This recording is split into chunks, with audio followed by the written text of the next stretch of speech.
Call this meeting to order. If we could have a roll call for attendance, Ms. Widener. Dr. Campley? Here. Mr. Fountain? Here. Mr. Keenan? Here. Mr. Liggett? Present. Mr. McKinney? Here. Mr. Saylor? Here. Dr. Weston? Here. Ms. White? Here. If we could stand for the Pledge of Allegiance and a moment of silent reflection. I pledge allegiance to the flag of the United States of America and to the republic for which it stands, one nation, under God, indivisible, with liberty and justice for all.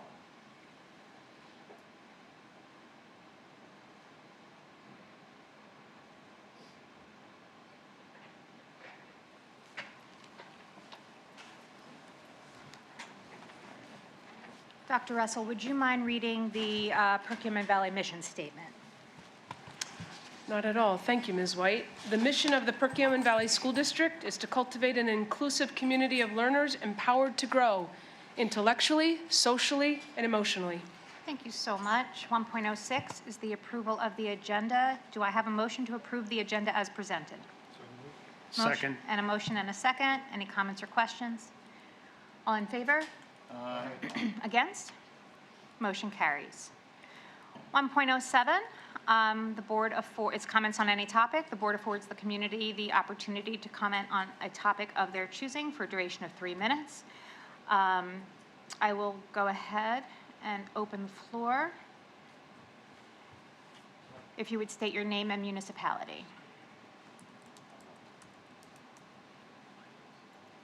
All right. Going once, twice. Seeing none, we will move on to 1.08, which is a section of board candidate interviews. We are interviewing this evening for a vacant board position vacated by Dr. Sadler. Candidates are listed in alphabetical order: Sean Albert, Crystal Booth, Jordan J. Cohen, Timothy Jagger, and Edward McGuire. So I will go ahead and read the interview process. And at that point, once we've read through the process, the candidates can come and take the seats at their respective tables. Mr. Jagger is right here, Mr. Albert, Mrs. Booth, Mr. McGuire, and Mr. Cohen.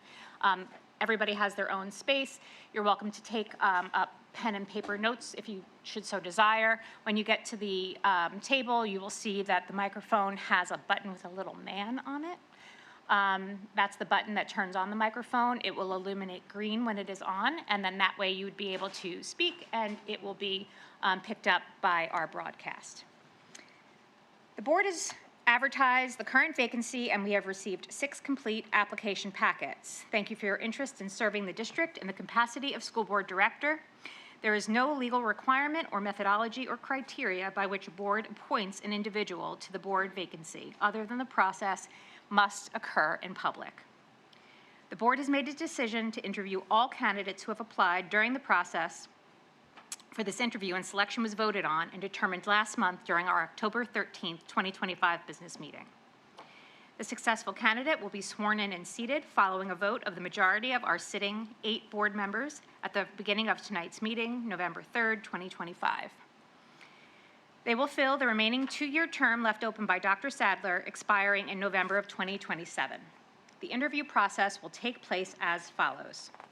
To begin, all candidates will be asked to come from the audience to the assigned table as indicated by your respective name tag.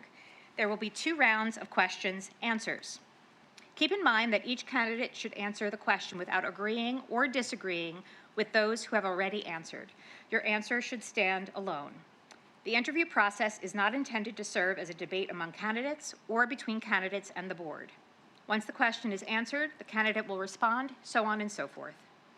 For round 1 questions, I will facilitate and ask 5 predetermined questions to all candidates.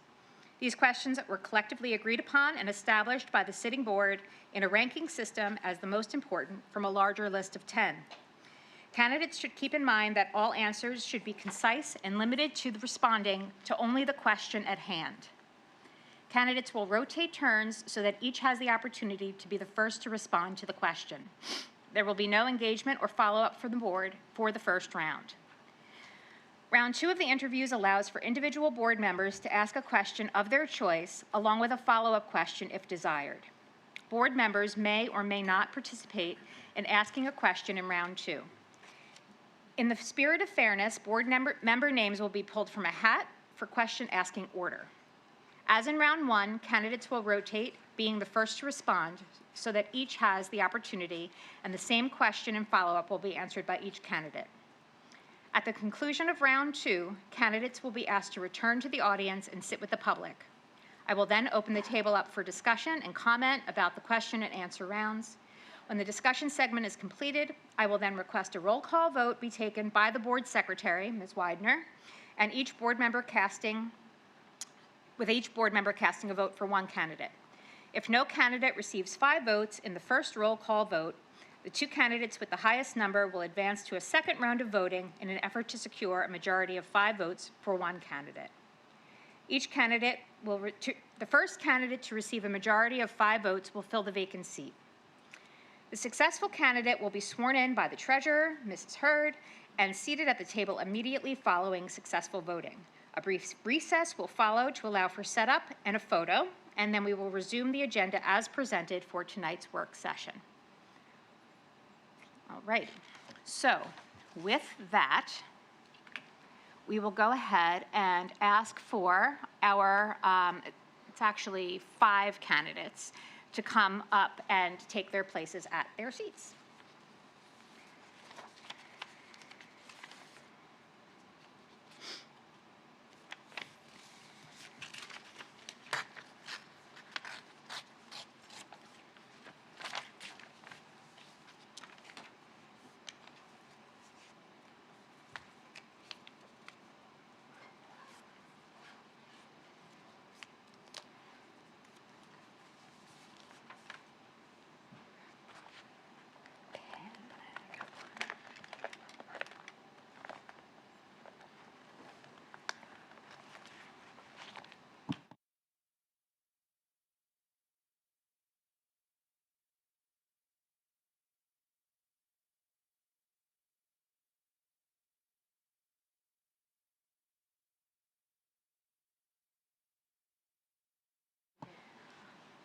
All right, so we'll start alphabetically with regards to question asking, and we will go to the first question, which is what makes a school board effective? Mr. Albert. Sure. First, thank you for the opportunity to interview for this vacant spot. In terms of what makes an effective board member, to me, is somebody that is student-centered, somebody that understands what the role and purpose is of our school districts, and that's to educate students. That's our #1 priority, and it's our job as school board members to have oversight and making sure that our policies are being carried out, that our programs are achieving at a high level, because everything we do at a board level, everything that administrators do at administrative levels, everything filters down at the end of the day towards impacting kids. And so that's why I've applied for this. Education's been a huge part of my life, obviously as a student and my entire career.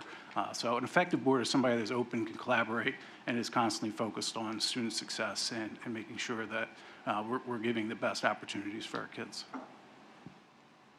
Thank you so much. Mrs. Booth. Thank you. What makes a school board effective would be the ability to engage in conversation and compromise as needed to find a way to come to a majority answer for what's going to be best for the students. It's more than just having the students' thoughts and preferences in mind, but it's also the ability to work together to find a common space where everybody can then present it for the school district to be most effective. Thank you so much. Mr. Cullen. What makes a school board effective? The school board has a responsibility not only to the students, but to the community. And it is up to the school board to collaborate and work together to find the best routes and methodology in order to solve the goals that have been set by the school district. Thank you. Mr. Jagger. For the school board to be effective, I believe everybody needs to be able to collaborate together effectively peacefully to come to a conclusion that is best for the students. It's also fiscally responsible to the taxpayers and maintaining the building, the maintenance on the building, keeping everything in proper order for the students so everything is safe and functional for everybody so they can engage in their classwork and have educational excellence here. Thank you. Thank you. And Mr. McGuire. Thank you. What makes a school board effective? A school board is a political body that is elected by the constituency of a community. Therefore, it serves the constituency of that community in its capacity, which means that it has two missions. It's to deliver on the promises of a school board as laid out by prior school boards, presumably, in delivering education in a responsible way to the students, but also in making sure that it's understood and adheres what the community wants and what the community believes is best. So it has two missions, right? Helping further the education of students as mandated by our laws, and listening to the constituency in which it serves. And it cannot do that unless it operates effectively as a collaborating, deliberating body, which has 9 members on purpose to ensure that things cannot come to stalemates, that difficult decisions are made at the behest of the community for the students and the community in terms of the fiscal responsibility, the educational responsibility, and its overall responsibility to the community at large. Thank you very much. Question 2. We'll start with Mrs. Booth. Describe your personal experience and involvement with the public schools in the last 5 years. The last 5 years. So I have 2 children currently at the high school. In the last 5 years, I've been active with the Home and School Association, participating in various events, including the 8th grade celebration, probably most recently last year. I have attended multiple board meetings. I've attended committee meetings. In the schools, I communicate with the teachers. I've been active in maintaining communications to make sure that my kids are doing what they need to do and getting prepared properly. And let me see. I think also I have been active in attending parent-teacher conferences and making sure that everything is following well for my children to succeed. Thank you so much. Mr. Cullen. Personal experience and involvement with public schools in the past 5 years. I have a son who is currently a senior at the high school, and we've worked with teachers and various personnel throughout the years with him. I've also was on the committee a year ago for the interview of Dr. Fuller. And from January to November of 2023, I was on the school board policy committee and spent that entire year going to almost every school board meeting and ran as a candidate in the past election. Thank you. Mr. Jagger.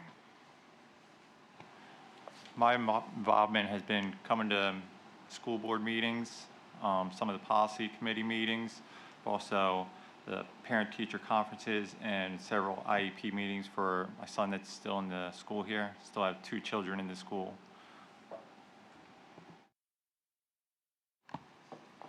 Thank you. Mr. McGuire. Over the past 5 years, since I moved to the area, my children have entered Evergreen Elementary, and so I've participated in numerous ways at the elementary school, chaperoning field trips, participating in school activities, parent-teacher conferences, visiting in-day activities and volunteer opportunities. I also previously ran for school board. Right after moving here, ironically, my topics at the time, I was trying to champion full-day kindergarten. Full-day kindergarten, despite my not joining the board, was enacted by the district, and my son was one of the first kindergarten classes to go through full-day kindergarten. So I was really happy to see that. One of the other issues that I tried to champion was a new playground for Evergreen Elementary. Evergreen now has a new playground, so I'm very happy about that. And beyond that, I have a nephew that's in the high school who participates in marching band, so my family and I are regular fixtures at Friday night PV varsity football games. My kids are in actually PV, but PV youth, football and cheer. And so we're part of the overall sport community in the area. And hopefully I'll continue to serve and be involved in the public schools as a future member of the board. Thank you. And lastly, Mr. Albert. For the last 5 years, in terms of public education, I've been in, or public schools, I've been an administrator, both as a principal and as a director of student activities and athletics at another district here in Montgomery County. During that time, you know, I spent a lot of times, obviously, around kids, around teachers, around administrators, and certainly on the phone with parents at some points. So I'm well versed into what goes on the daily basis of schools. I understand the challenges and struggles that happen every single day. I understand the challenges and the decisions that have to be made by a school board on the daily. In addition to my work as an administrator, I'm also a foster parent. My wife and I have fostered 2 children. One actually is enrolled to PV just this past week, or I should say Friday. So we're excited to get a little more involved from the parent perspective here at Perk Valley. And then my nephews also attend this district, and I've gotten involved a little bit in terms of helping him help coach him in wrestling at different youth tournaments and so forth. But over the 5 years as administrator, being a part of a school community that you live in is extremely important. I don't work here, so that's one of the reasons why I want to be on this board, is to get actively involved in the school community. When you start to be involved, and that's when you really enjoy where you live. Thank you so much. Question 3. We will start with Mr. Cullen. And the question is, what is your understanding of the responsibilities of the school board?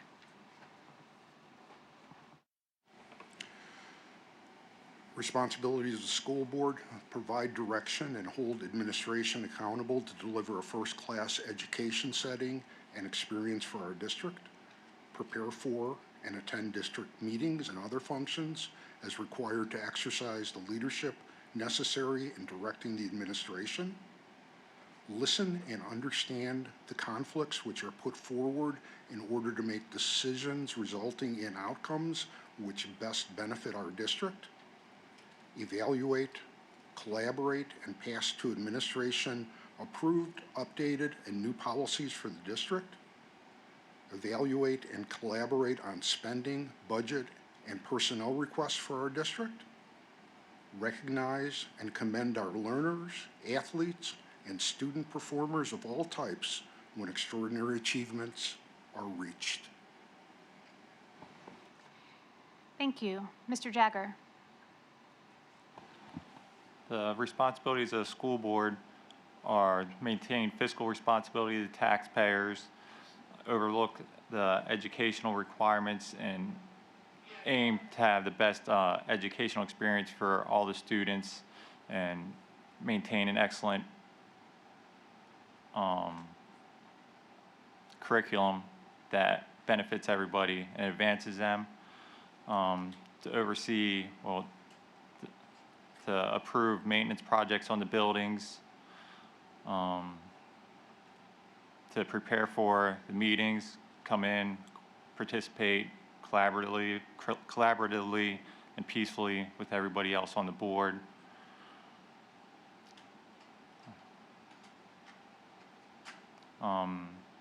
And they overview the superintendent's performance yearly. Thank you. Thank you. Mr. McGuire.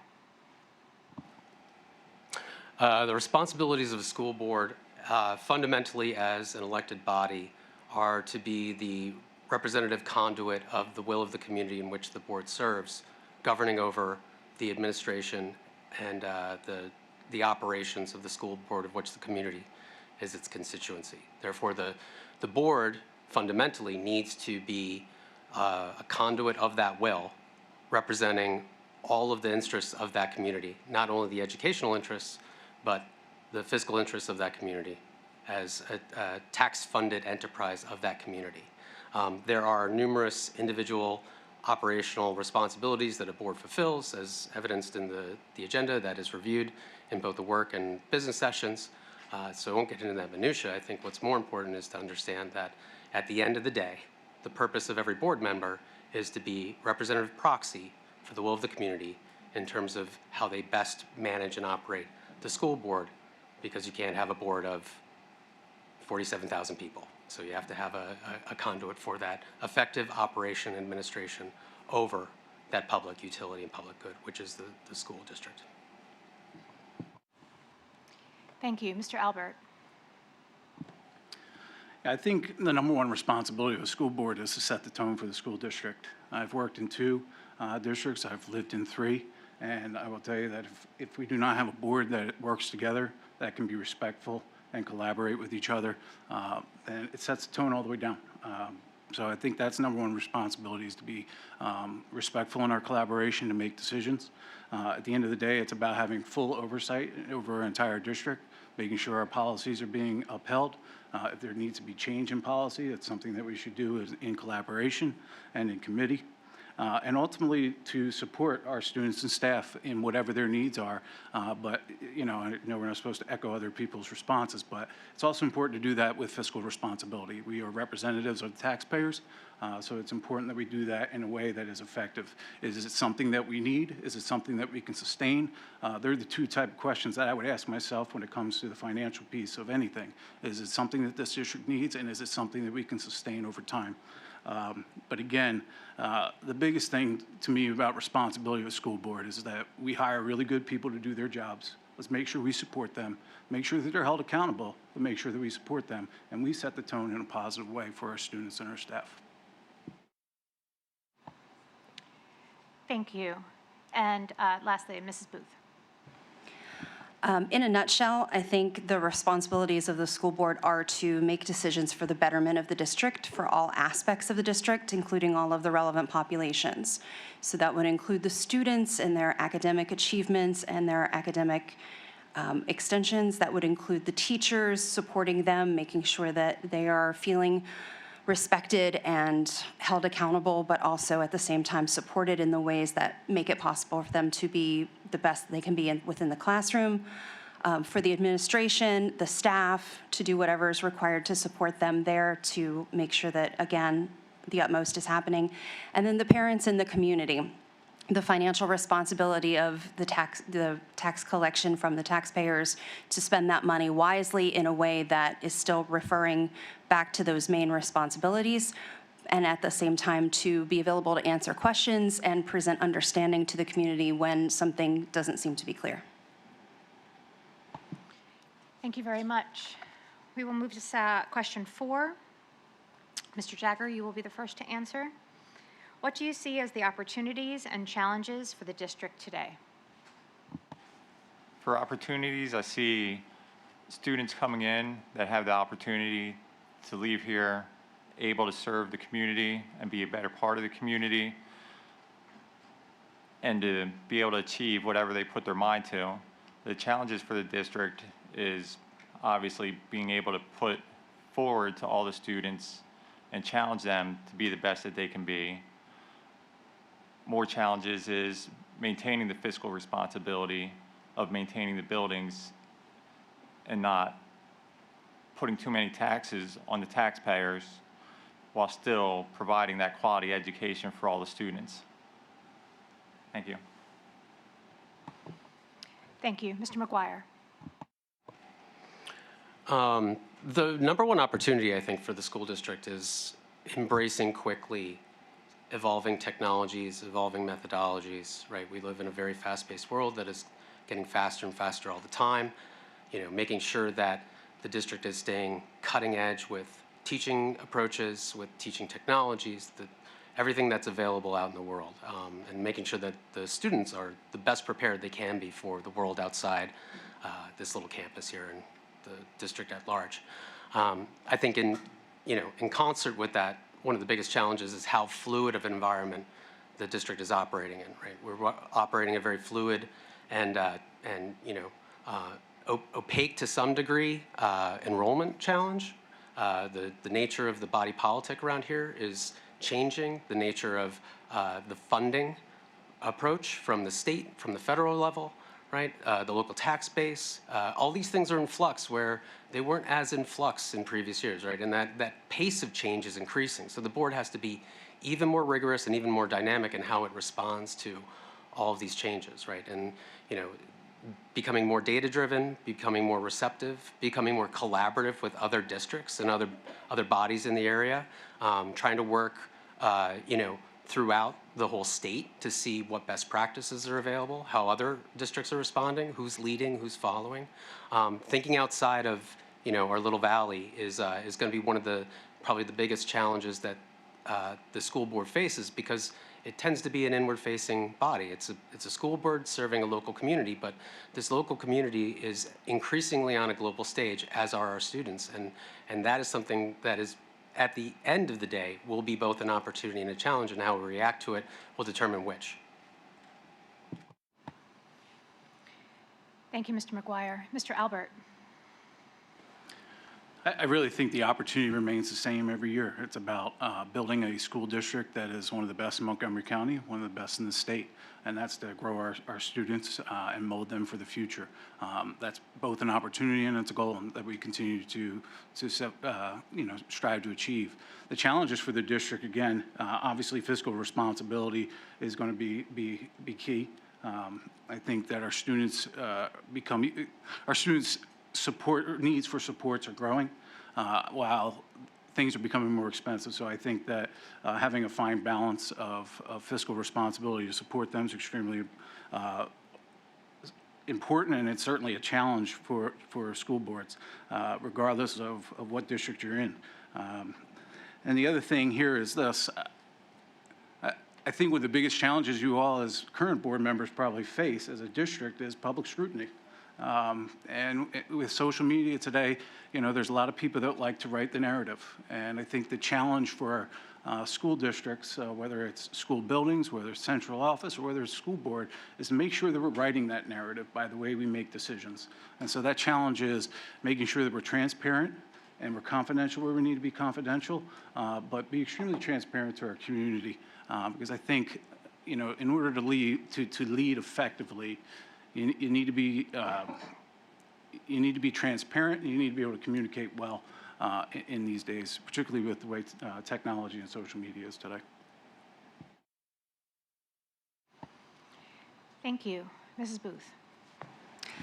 I think we have the opportunity in our district to become one of the best. I think we have opportunities for our students to become successful academically, emotionally, professionally, personally.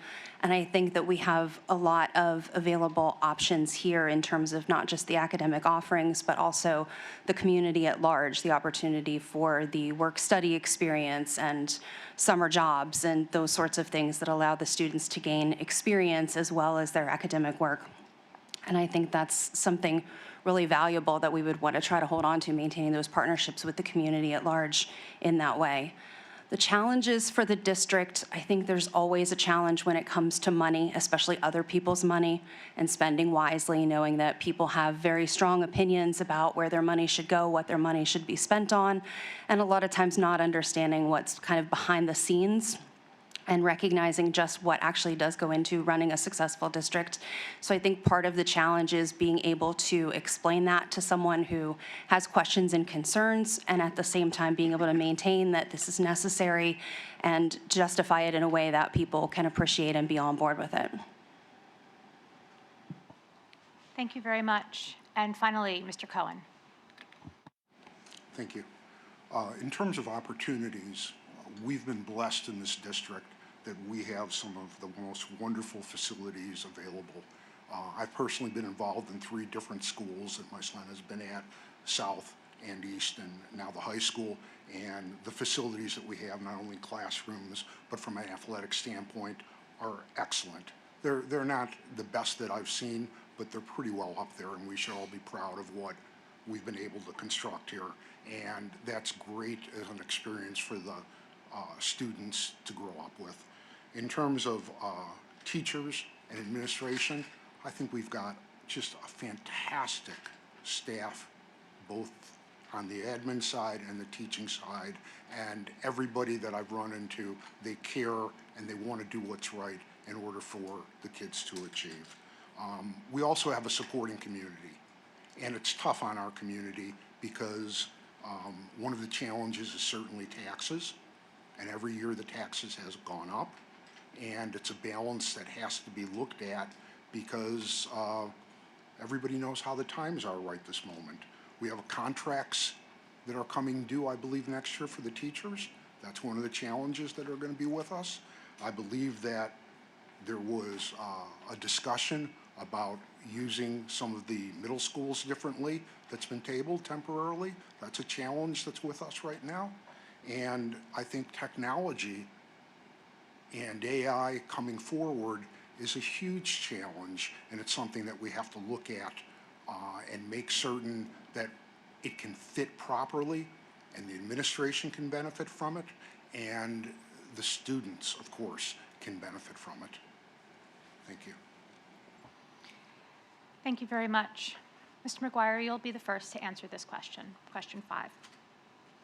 How would you approach decision-making when you personally disagree with the majority of the board or your constituents? At my core, I'm a pragmatist. It's how I approach everything personally and professionally. So I just look at any situation, and if I disagree with someone, the first thing I have to ask is, in context, why do I disagree with them? Do I disagree with them on principle? Do I disagree with them because of the facts of the matter? Do I disagree with them because of some personal issue, et cetera? And then I look at the context in which the decision-making has to occur. How will my disagreement with this board member, or in hopefully not a number of situations, but the majority of the board, what would that be in terms of the ramifications for the constituency of the community, for the students? Is my disagreement one of practical necessity? Is my disagreement one of principled necessity? And at the end of the day, if the calculus doesn't come true, then I have to look at myself and say, maybe I have to take the L on this one, right? Because at the end of the day, the board needs to come to decisions. The board needs to operate and administrate the district at large, and the board needs to function. And a practical, pragmatic board is one that serves its community best. A ideological principal board that is constantly in gridlock is not serving its community and certainly not serving the students. So depending on the context of what the decisions are, I would probably look at the most pragmatic outcome and hopefully make the decision that leads us to the best outcome for the students, the board, the administration, the community at large. Thank you. Mr. Albert.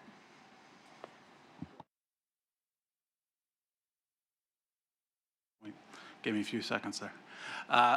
Listen, I think a collaboration is extremely important. I'm one of 9 as a board member, and so you're certainly going to know where I feel. I'm going to give you my opinion and what my experience leads me to make whatever decision is I make.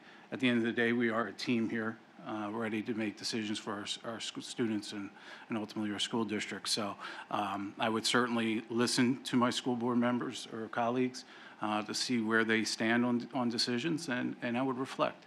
And if I felt it was a decision that needed to be made in their favor, that betters our students and betters our school district as a whole, then I'll make that positive decision. If I don't feel that way, you're going to know why, and I'm going to do that in a respectful way and educate where I stand in that. It's okay to disagree. It's okay also not to be in the majority sometimes, but we are one of 9, and at the end of the day, I also don't want to see our district move forward. So again, without knowing the complete scenario, I would certainly keep that apprised in my mind in terms of decision making. If my decision is going to halt the district from moving forward, then I might need to step away from where I stand at times. But you will know where I stand. I will educate you, and I will also listen to what you have to say as well, so I can reflect and make a strong decision. Thank you. Mrs. Booth. To me, that word personally indicates opinion, and I think that makes a huge difference when it comes to decision-making in this type of scenario. in my line of work, I've come across a lot of folks who have very different opinions than I do on a lot of different things. And I think it's really important to sort of step back and think about not just why the opinion is different, but if the opinion is a problem. Because opinions are going to be different. Everyone isn't always going to agree. But I think if the reason I were to disagree was because of a personal opinion, I think I need to remember to put my ego aside and think about what is best for the whole rather than what my personal preference might be. If the disagreement, even though it's just me, has more to do with something that would be more structural or more procedural, that sort of thing, I think in that point I would need to respectfully disagree, state my case, see what the feedback would be. And inevitably, if my opinion does not agree with the majority of the board and the board wishes to proceed, then I have to accept that that's the board's decision and move forward. Thank you. Mr. Cohen. I believe a healthy and a passionate discussion by the members of the board is paramount to making decisions.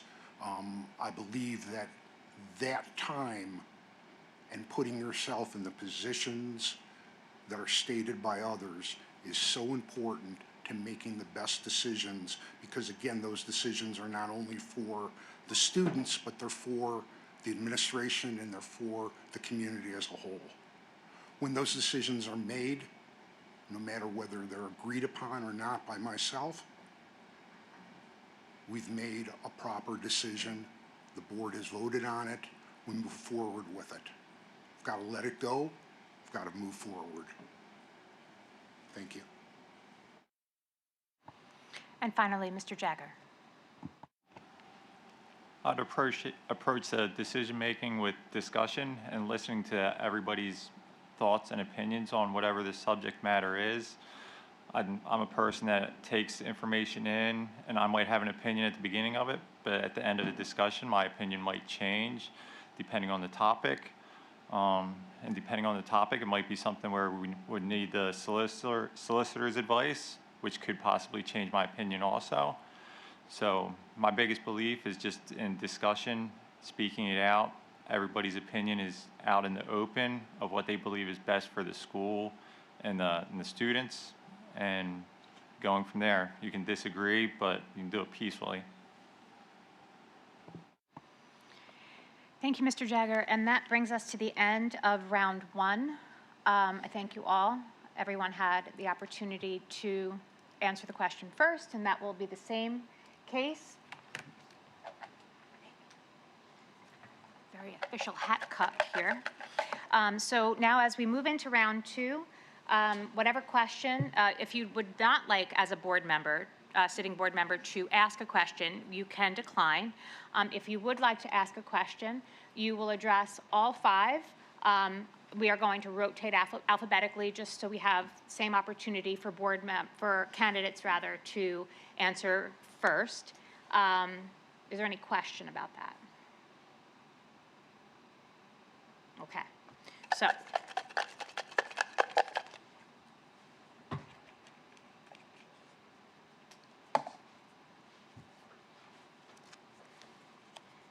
Dr. Campley. And so, Mr. Albert, you will answer question 6 first. Okay, so this question I thought of based off of an answer that Mr. McGuire had given. So he had made a comment along the lines of thinking outside the valley, which I thought was insightful. So I'm curious what some recommendations or some thoughts are from everyone regarding what you think of thinking outside the valley. What would be your idea of that, what that would look like?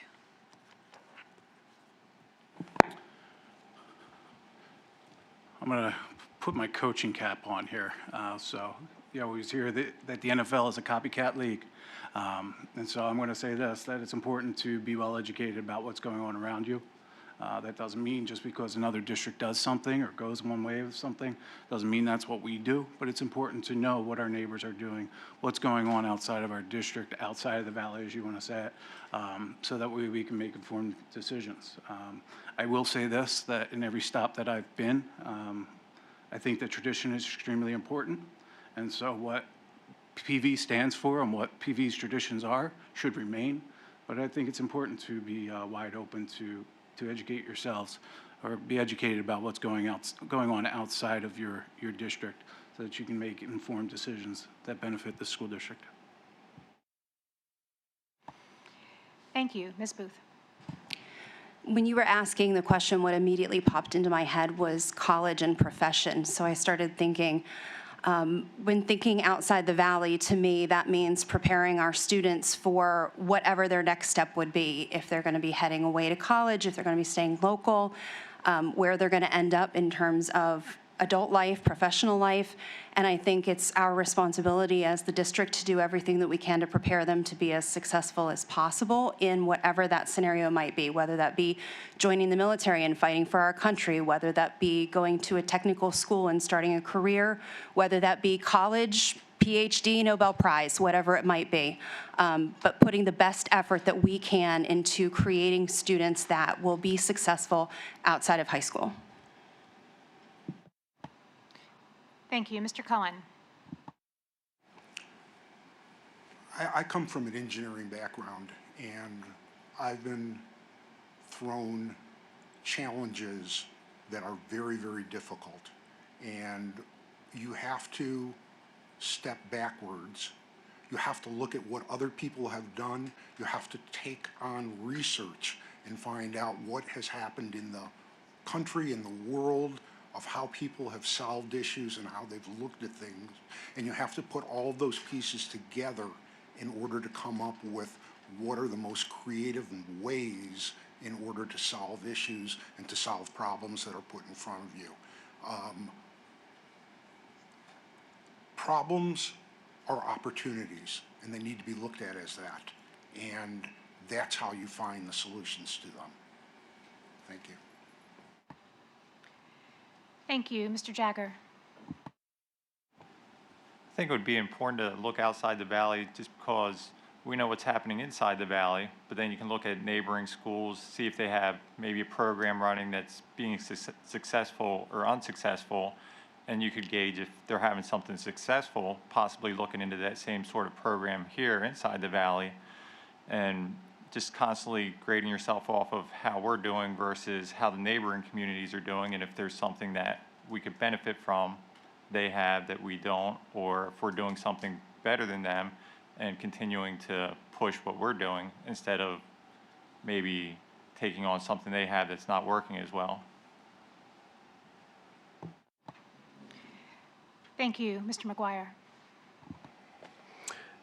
The question made me think of three things, actually. The first thing is when we were here in this room debating the merits of the building reorganization regarding the middle schools, the first thing that came to mind as I was experienced kind of the vigorous debate about how or whether and if to realign the schools whatsoever was, I wonder how other school districts are combating this challenge, right? Because we didn't invent the middle school, right?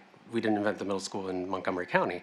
And prior to coming to this meeting for the session, I actually looked at the structures of the different schools and was amazed that there is not an overriding structure. So one thing to think of when you think of outside the Valley, and I'll probably live to regret saying that, is that it may not be that anyone else has figured it out, right? So there's always the opportunity to be the first, right? You should take lessons from around the world. I can speak from personal anecdote. I have team members that I work with across the globe, Europe, South America, Africa, and every day I'm surprised by their unique perspectives and what they bring on a range of topics that we're dealing with at my profession. But I'll leave you with this, a little bit of analogy.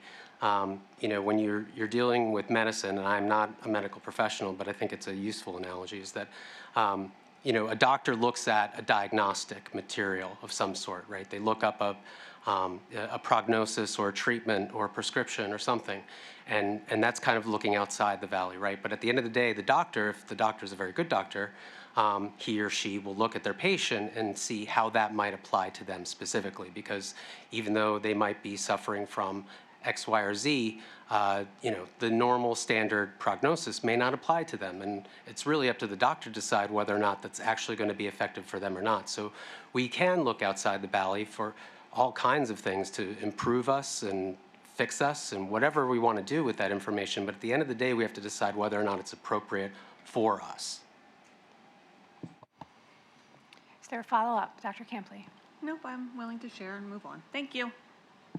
Thank you so much. All right. This is such an important job you have tonight. Mr. Keenan.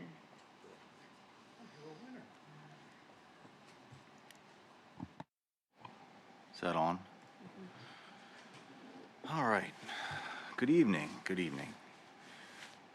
This evening, I have the opportunity to ask you a question because you're asking for my vote. And there are many important things, and this does not represent necessarily what might be the most important thing at any specific time.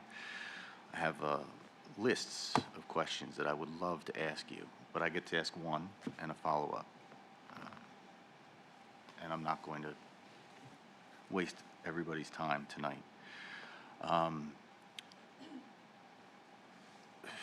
I could couch it in many ways. I certainly like sticking up for people that can't stick up for themselves, as we all do. And to that effect, or to that end, I have 3 daughters. And to any candidate that would get my vote to be on the school board of the school district where my daughters go to school, I would ask them, and I have to ask them, do you support or oppose men in women's locker rooms? So who's first? So Mr. Albert answered the last question first, so it would go to Ms. Booth. The question is, do I support men in women's locker rooms? That is the question. Okay.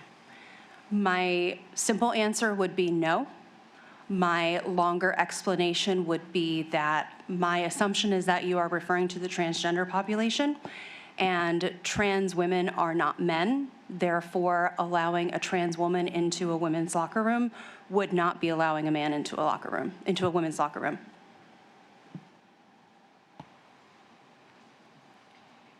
Thank you. Mr. Cullen. No. There should not be biological men in a women's locker room. Mr. Jagger. Short and long answer. I've been up here many times. No. Thank you. Mr. McGuire. Pretty loaded question. Yeah, I'd have to think about it carefully. I mean, context matters so much to answer that question appropriately. When you say man, do you mean an adult male? Certainly no. If you mean a transitioning transgender child, maybe. Depends on what kind of accommodations they've had. Depends on what the number is. Is it common? Are there a number of these people? Do we have to accommodate multiple such people in multiple such instances?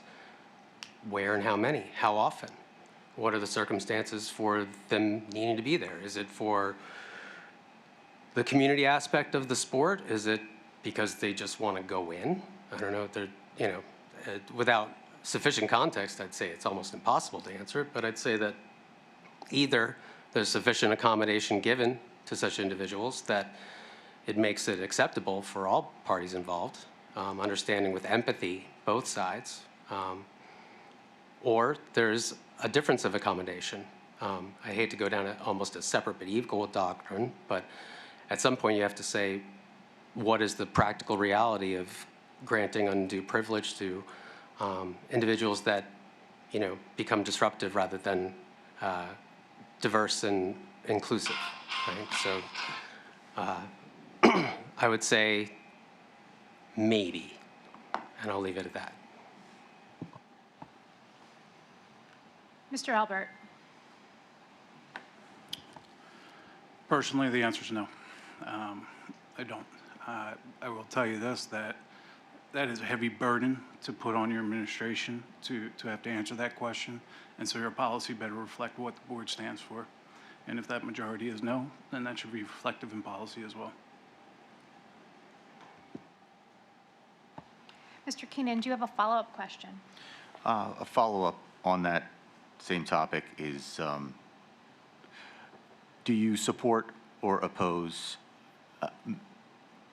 participation of males in exclusively women's sports? So, Ms. Booth, you would be the first to respond to the follow-up. Okay.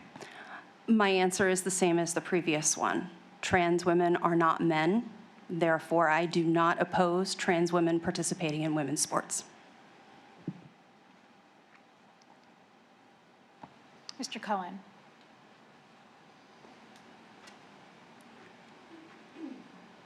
Men should not be in women's sports.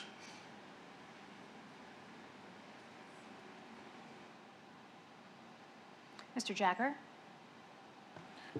Yes, I would oppose men and women's sports. Mr. McGuire? I think generally men should not be participating in women's sports, especially where there's an inherent competitive advantage. Again, I guess it depends on the sport. If there's a women's chess league, I don't know that I would say that we should be adamantly refusing male participation if there was only one boy that wanted to be in that league.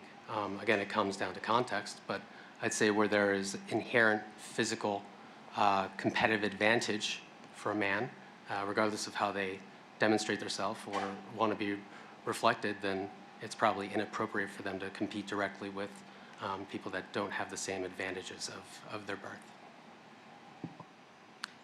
And Mr. Albert? Same answer as before, no. And at the end of the day, the board majority, if that's what they agreed to, needs to be embedded in policy. Thank you.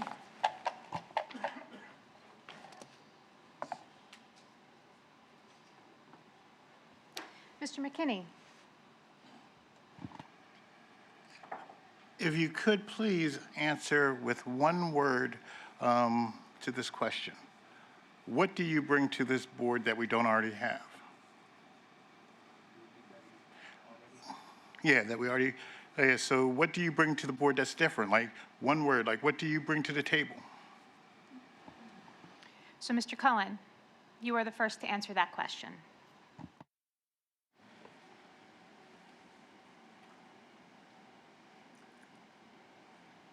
Engineering skill. Engineering. Thank you. Mrs. Booth? I'm so sorry. Mr. Jagger?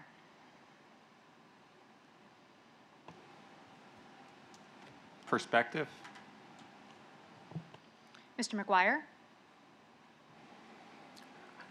Global business and technology perspective. Oh, that was more than one word, Mr. McGuire. You want to try again? Technology. Okay. Mr. Albert? Stole my answer, boss. Multiple perspectives.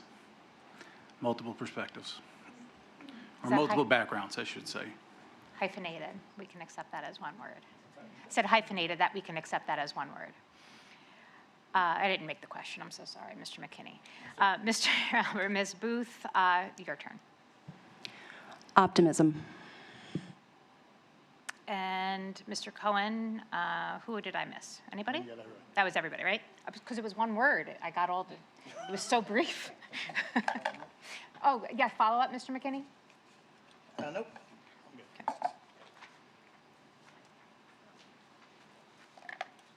Mr. Saylor? Thank you. Thank you all for putting your names out as well to take over the open spot. I'd like to focus on the comments you've made about what a school board is. Local, and this is an opinion to the question, local control of education does not mean uncritical nor critical support for the status quo. Job of school board members is to represent citizens, not to represent staff, or it's to serve students, not systems. Cultural wars will always come and go. The question I'm asking you is whether local boards, and how you define the differential between a PTA with a larger budget or an actual school board. So how do you differentiate the role of a PTA and a school board? Because a lot of the answers to some of your questions to me smelled a little bit like what a PTA would do. So how do you differentiate the role of a PTA and the actual role of serving citizens as a school board director? Does everyone understand his question? Because there was some beef. Okay. Mr. Jagger, you are the first to answer this question. I'm not fully aware of what exactly the PTA does differently than the school board, but for the school board, I know that you advocate for the citizens, you advocate for the students. Obviously, the tax responsibility on the taxpayers, and you try and look out for the best outcomes for the students, the building maintenance, the policies for, like I said, the best outcome for the students and the citizens.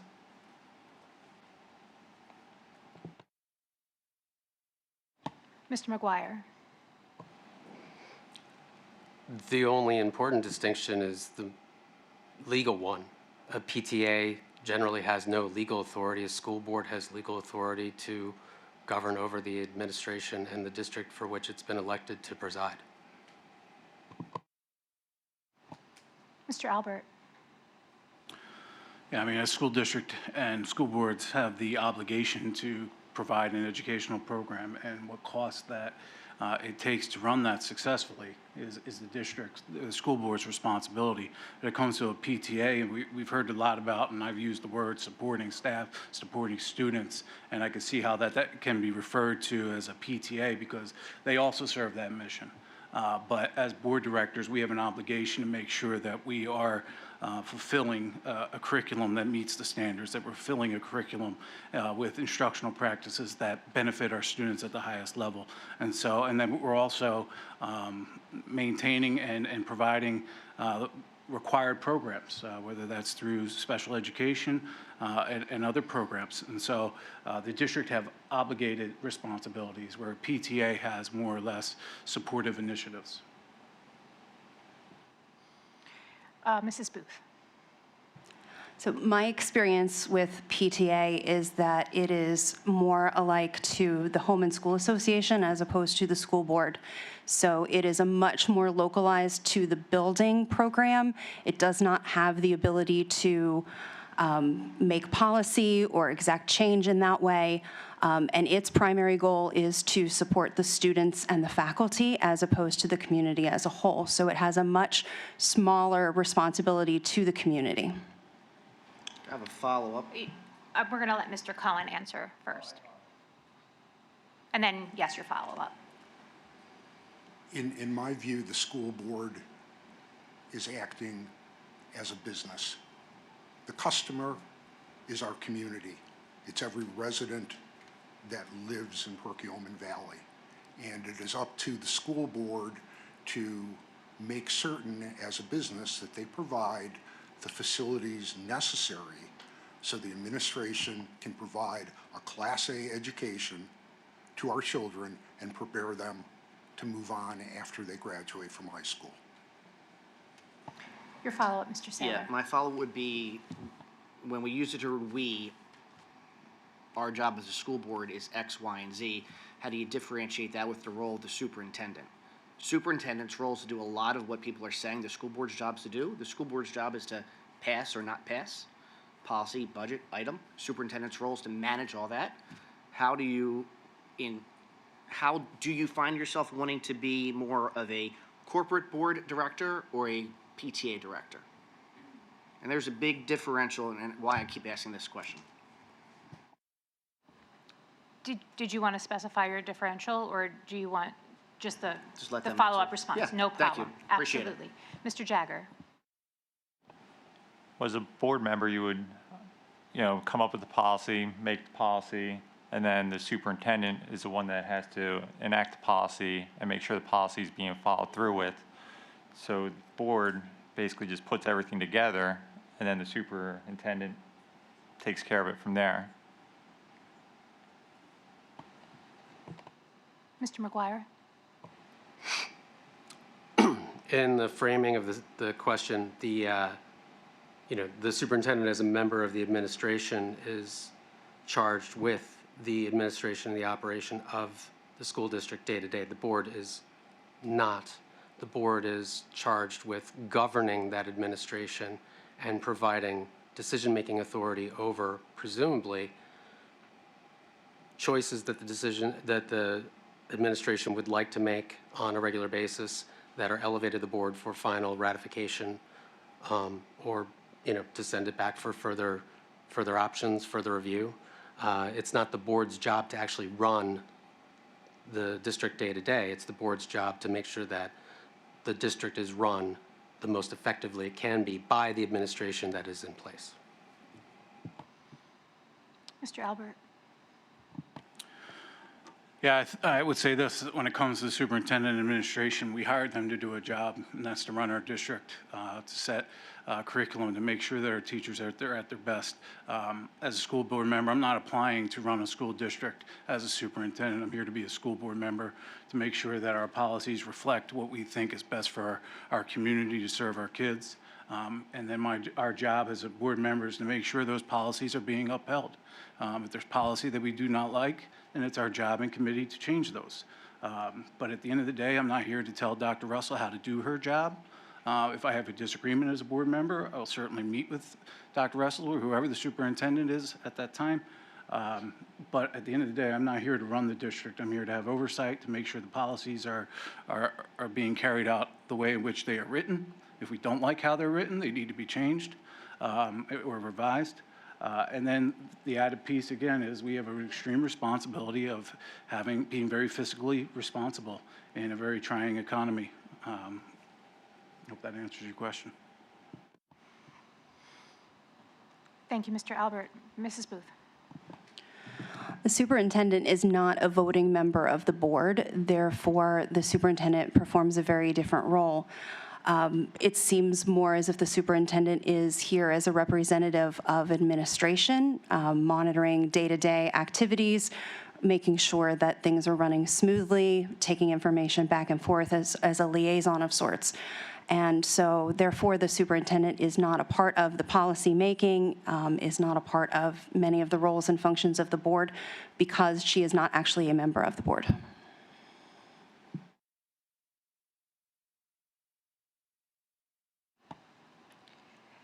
Thank you. And Mr. Cohen? Thank you. It's my view that the board acts at the corporate level, at the highest possible level in the pyramid. It is up to the board to set direction. It is up to the superintendent to work with the board to help them understand what may or may not be going on and to make recommendations. But the day-to-day operation of the schools and what goes on is certainly under the superintendent and not under the board. Thank you, Mr. Cohen.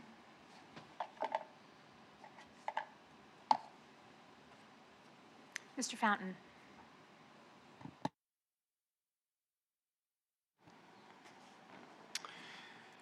Thank you all for being here tonight and for answering the questions that you've been posed so far. Mine is a little bit more on a personal note. It says, what do you feel is the real driving force behind your desire to be on this board? So, Mr. McGuire, you would be the first to answer this question.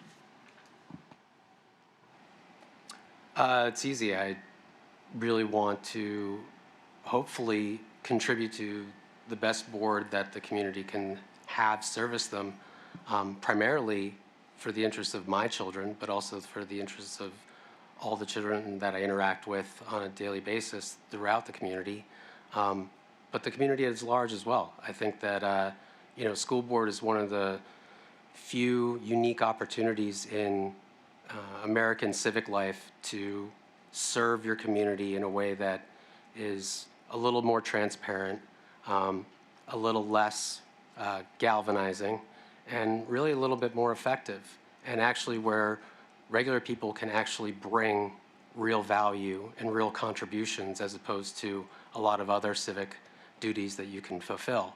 You know, across the globe and even across America, you know, the school district and the board composition, especially in the state of Pennsylvania, is a very unique opportunity for every citizen to contribute in a way that isn't afforded a lot of people. So that experience and the ability to provide a positive benefit to my community is something that I think is incredibly worthwhile and worth the time and energy commitment that this demands. Thank you. Mr. Albert. My wife and I became foster parents about a year ago, and it was not an easy decision for us to make. And why do I share this story? The reason we chose to be foster parents is because we love kids. We love kids, and we had the resources to help kids. And so we opened our doors to do so. The reason I'm applying to be a part of this board is because I have the experience and knowledge of what education looks like, in particular public education. I believe I can bring that experience to this board in a respectful way, in a collaborative way, to move this district forward with collaboration with our administration as well. That's why I'm here. I believe that I have the background, the experience, and tools to help this district, and that's why I chose to apply. Thank you. Mrs. Booth. So my personal reason for filling out the application and eventually being here tonight really relates to the idea of wanting to be more involved. I've attended multiple meetings. I've been, attending committee meetings. One of the most frustrating things that I personally found in attending board meetings is that I don't have a chance to participate except the, 3-minute public speaking opportunity at the beginning and the end of the meeting. I want to be able to engage more in the conversation. I want to ask questions. I want to, give responses. I want to find a way to be more involved in what's happening. Not just for my own kids, because they're in high school. We only have a couple more years left until they're out on their own. But for the kids in the district in general, most of my experience is working with youth, and I feel like I could bring a lot to this board that would be really helpful in considering how to help the students of the district. Thank you. Mr. Cullen. I'm fortunate that I've had a successful career. I'm retired now. I'd like to give back to the community. I'd like to be responsive for the help that's been given to my children that have been in this community. And I believe by being on the board and providing my expertise that I've had and gained throughout my career, that I could help in making better decisions and to help the community. Thank you. Thank you. And so we are back to the beginning. I'm so sorry. Mr. I'm Jagger. so sorry, Mr. Jagger. I'm so sorry. You know why? Because Mr. Cullen was the last time. Okay, go ahead. I'm so sorry. I applied so that I would have the opportunity to add my perspective, as I told Mr. McKinney, and I would be able to advocate for the taxpayers and the students and push for the best education possible within the district. Thank you. And your follow-up, Mr. Fountain. No need for one. Okay. Thank you very much. Dr. Weston. Okay. First of all, I'd like to thank all of the candidates for coming out this evening, sharing your time with us, both tonight and your willingness to serve the district and the community for the next 2 years. It's commendable on everybody's part. Thank you. And whatever the outcome, I hope you will all continue to participate in the functioning of the district through supporting your children and through attendance at board meetings and committee meetings. I applaud all of you for coming out. With that said, I'd like if the candidates could please briefly share your thoughts on educational equity and how equity issues should be prioritized in Perkiomen Valley District. So, Mr. Albert, it's back to you. Well, I believe every child should have an opportunity to succeed, and they need to have equitable access to the tools that allow them to learn at their their level and to their abilities. And so I think that's our charge, is to make sure that they have the resources to achieve their highest potential. But it really comes down to having the access to what they need to achieve a high standard of learning. That doesn't mean it's the same for all. The opportunity is the same. Thank you, Mr. Albert. Mrs. Booth. I believe that every student here in Perkiomen Valley, every child should have the opportunity to have a successful educational experience. And I think that based on individual students, that's going to look very different, specific to their needs, educational and otherwise. So to me, educational equity involves figuring out the ways to help each child be successful in whatever that looks like. It might not be graduating from high school with a diploma. It might be a GED. It might be an alternative path. But doing everything that we can to help each student in the district to learn what their specific needs are and then figure out ways to accommodate so that at the end of the day, at the end of the time, what we have are successful students. Thank you, Mr. Cohen. Thank you. Educational equity has to be provided for every child that's in our school system. And I agree that it is different for every child, but it is important that children are not left behind. And we have been blessed that we have some of the brightest students in this district. But we can't forget about the people who are average and the people who are below average, and we have to make certain that we have the programs, we have the capability and staff in order to allow everybody to try and achieve the dream that they want to. They need the capability and the facility in order to achieve their dream. And their dream will be different from somebody else, but they have to be able to be given that. Thank you. Mr. Jagger. All students have different educational needs and different goals with their life. And being through the school I've had 4 kids in the school and 2 of them with IEPs. I've seen how the school definitely tries to assist those that have extra educational needs. And it's definitely beneficial to have those different programs and support staff for those students, as well as the gifted students having the advanced classes. And it's very well rounded, having the different support going from below average to above average. Thank you. And finally, Mr. McGuire. Equity, like justice, is a journey. It's not a destination. It's something that's constantly evolving, both in terms of how you approach that equity and what that equity means for the different people that are subject to it. I think that as we pursue equity, we need to make sure that we are trying to be as appropriate in that pursuit for the needs of the people that are subject to it as possible. And I think one of the biggest dangers in trying to achieve equity is that sometimes pulling down can look like pulling up, and bringing down can look like bringing up because the perspective is lost. So one of the greatest dangers is to make sure that, as with justice and inequity, that you're always lifting up, you're raising, and you're not lowering.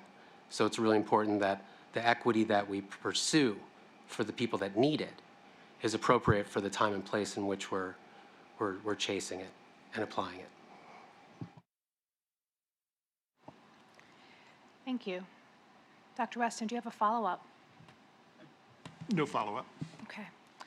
So, Mr. Liggett, it is between you and I. So, would you like Mr. Subers to pick, or, well, it's up to you. He can pick. Okay.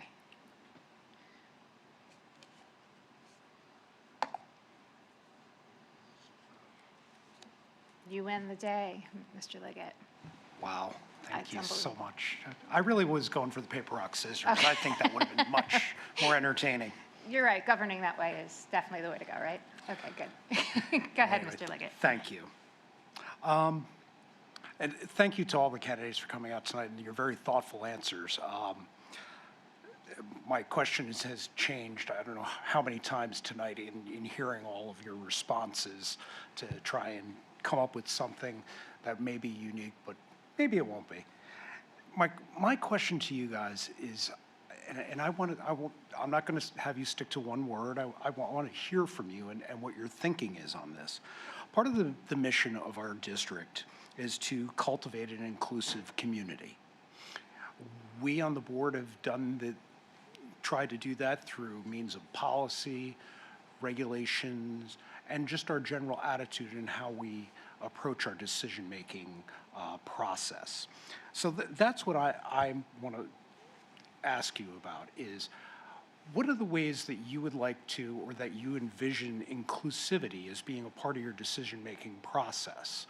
Either talking about things that we've done in the past or things that may be coming up in the future.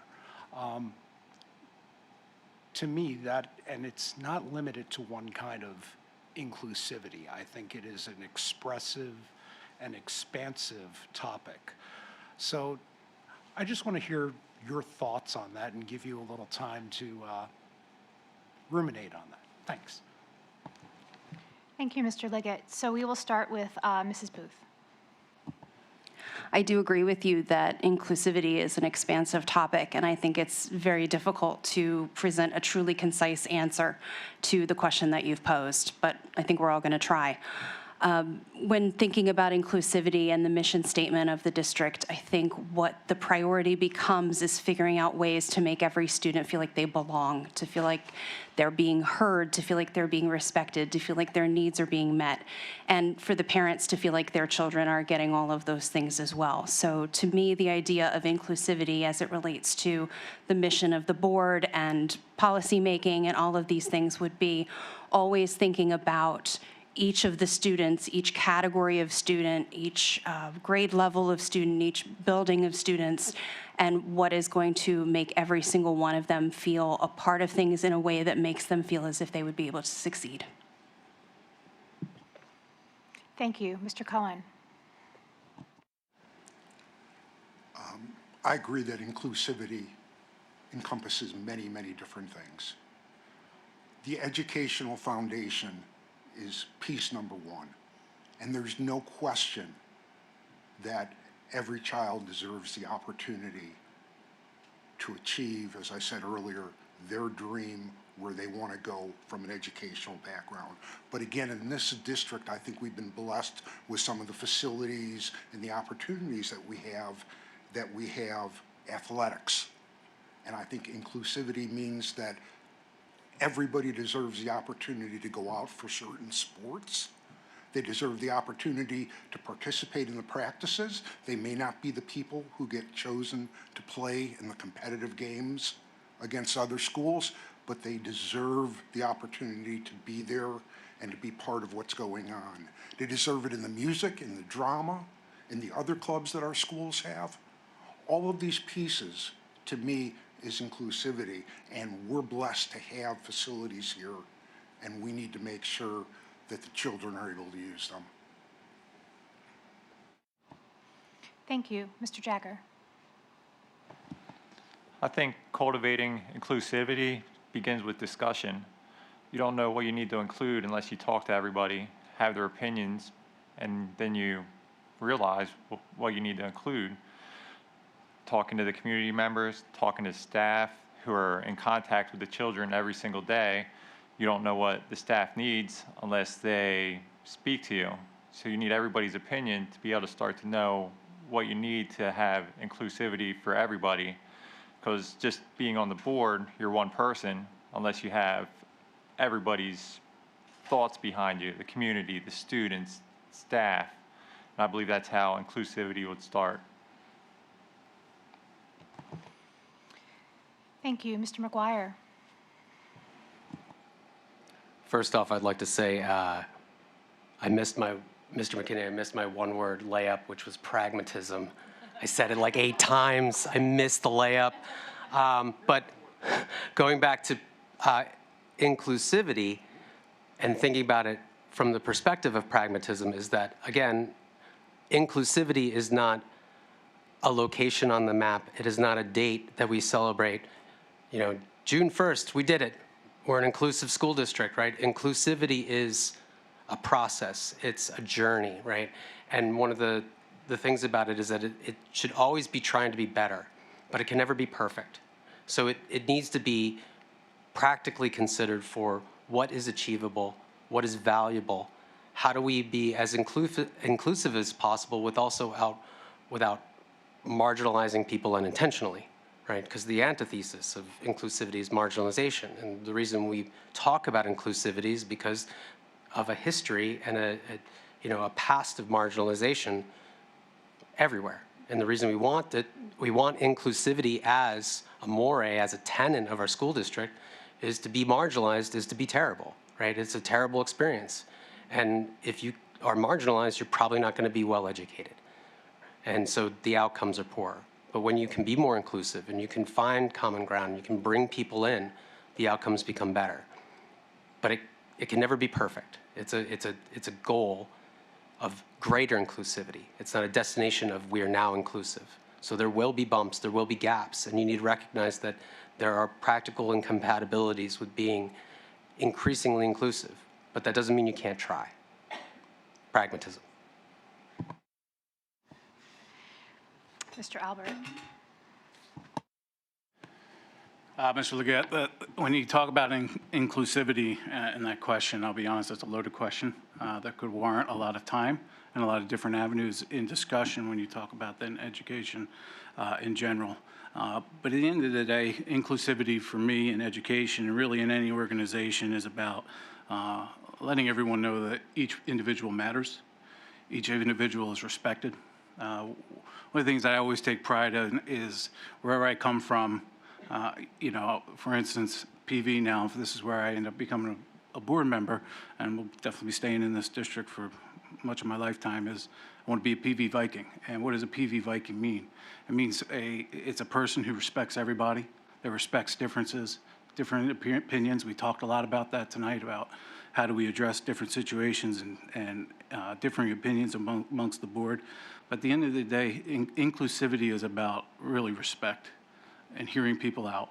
Doesn't mean I need to agree with you. Doesn't mean that I fully accept what you stand for or have to say. But I'm going to respect you as an individual. I'm going to treat you like an individual as well. Thank you. Mr. Liggett, do you have a follow-up question? No, I do not. What? Yeah, I know it's possible. Hey, I gave him a pretty open-ended question. We're good. Thank you, Mr. Liggett. Thank you, Mr. Liggett. And so the last name, I'm assuming, hopefully it is. Yes, it is. What was? And that was organic, obviously. I will give my time with my question, thanking you for all of your answers and your thoughtful responses. Back to you all to have some closing words, if you would so like to.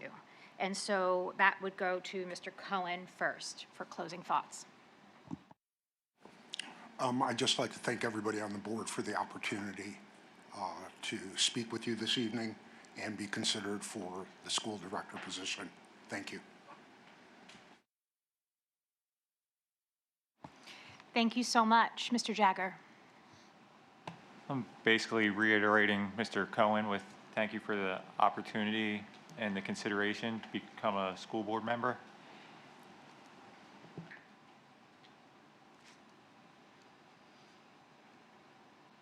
Mr. McGuire. I'd like to thank all of the board members for their very provocative and interesting questions. Since the agenda stated that the choice of board replacement will be sat tonight, I bid you no amount of sympathy of the stress I imagine you're about to endure trying to pick one of the five of us, but I congratulate you on your perseverance through that pain and suffering that you chose and that apparently we all choose as well. And thank you for a expeditious and hopefully non-contentious deliberation around the 5 suitable candidates you have in front of you. Thank you. Thank you, Mr. McGuire. Mr. Albert. Sure. I started with thanking you all in my opening remarks, and I'll close with thanking you as well.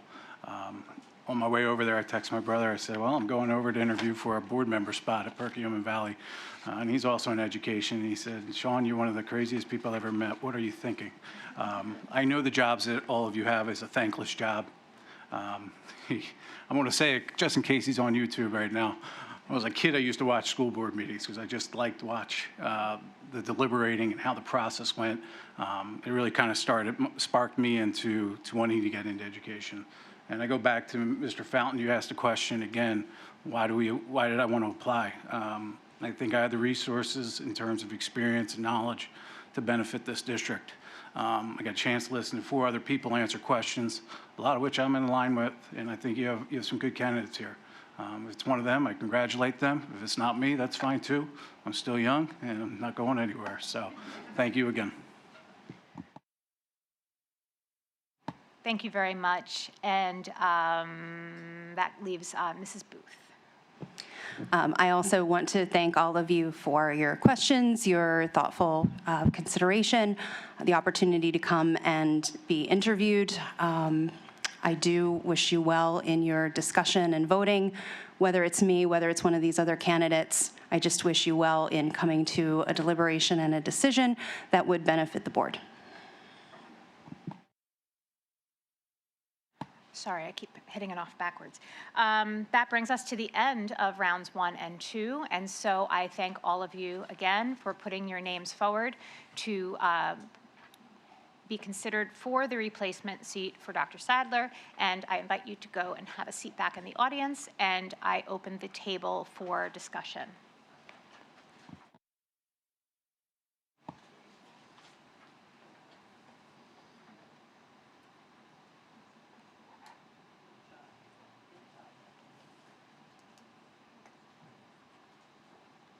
Seeing no discussion, we can move on to voting if that's acceptable. Yes? Go ahead, Dr. Campley. So we will have roll call from Ms. Widener. She will call roll, and you will vote for the person that you choose by name in the first round of voting. So the first 1 to 5 wins. Ms. Widener. Dr. Campley, E.J. McGuire. Mr. Fountain, Mr. Cohen, Mr. Keenan,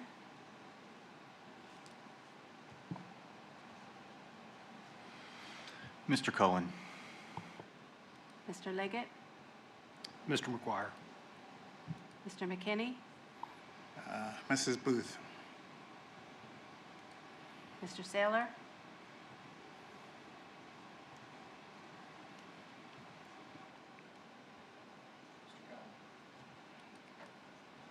Dr. Weston, Mrs. Booth? Ms. White. Mr. McGuire.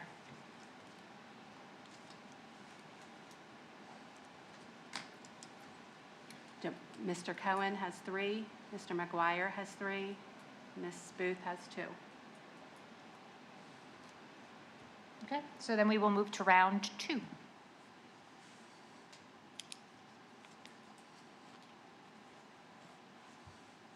So roll call then. Between, I'm so sorry. So the top 2 getters will move to round 2. So Mr. McGuire and Mr. Cohen. Mr. McGuire and Mr. Cohen. Okay. Dr. Campley, Mr. McGuire. Mr. Fountain, Mr. Cohen, Mr. Keenan, Mr. Cohen. Mr. Liggett, And Mr. McGuire, please. Mr. McKinney, Mr. McGuire. Mr. Saylor, Mr. Cohen. Dr. Weston, Mr. McGuire. Ms. White. Mr. McGuire. Mr. McGuire has 5. Did you call Campley? Yeah, I did it already. Okay, sorry. Yes. Mr. McGuire has 5. Mr. McGuire has prevailed. Congratulations.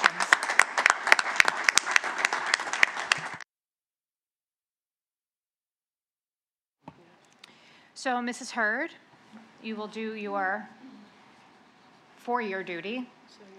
Can I have a point of information? I'm so sorry. Go It ahead. needs to be, Yeah. well, there was We a need vote. Yeah. So we had a 5-3 vote to approve. I understand that. I would like to make a motion, though. Oh, I'm sorry, I didn't, Yeah. go ahead. I would like to make a motion for the board to elect, because you had voting with no motion. So I'd like to make a motion for the board to elect E.J. McGuire as the sitting school director to replace Dr. Sadler. So you're That's appropriate. moving to 1.09. Correct. Yes. And is there a second? Second. Okay, a motion and a second. Comments or questions? All in favor? Aye. Against? Motion carries. And 1.10 is now the oath of office for the new board member to be delivered by Mrs. Hurd.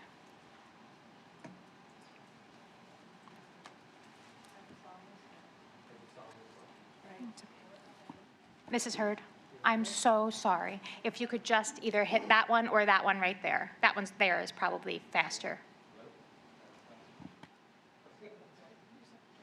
Yeah. There you go. Raise your right hand and repeat after me. Yeah. I do solemnly swear I do solemnly swear that I will support, obey, and defend I will support, obey, and defend the Constitution of the United States the Constitution of the United States and the Constitution of this Commonwealth, and the Constitution of this Commonwealth, and that I will discharge the duties and that I will discharge the duties of my office of my office with fidelity. with fidelity. Congratulations.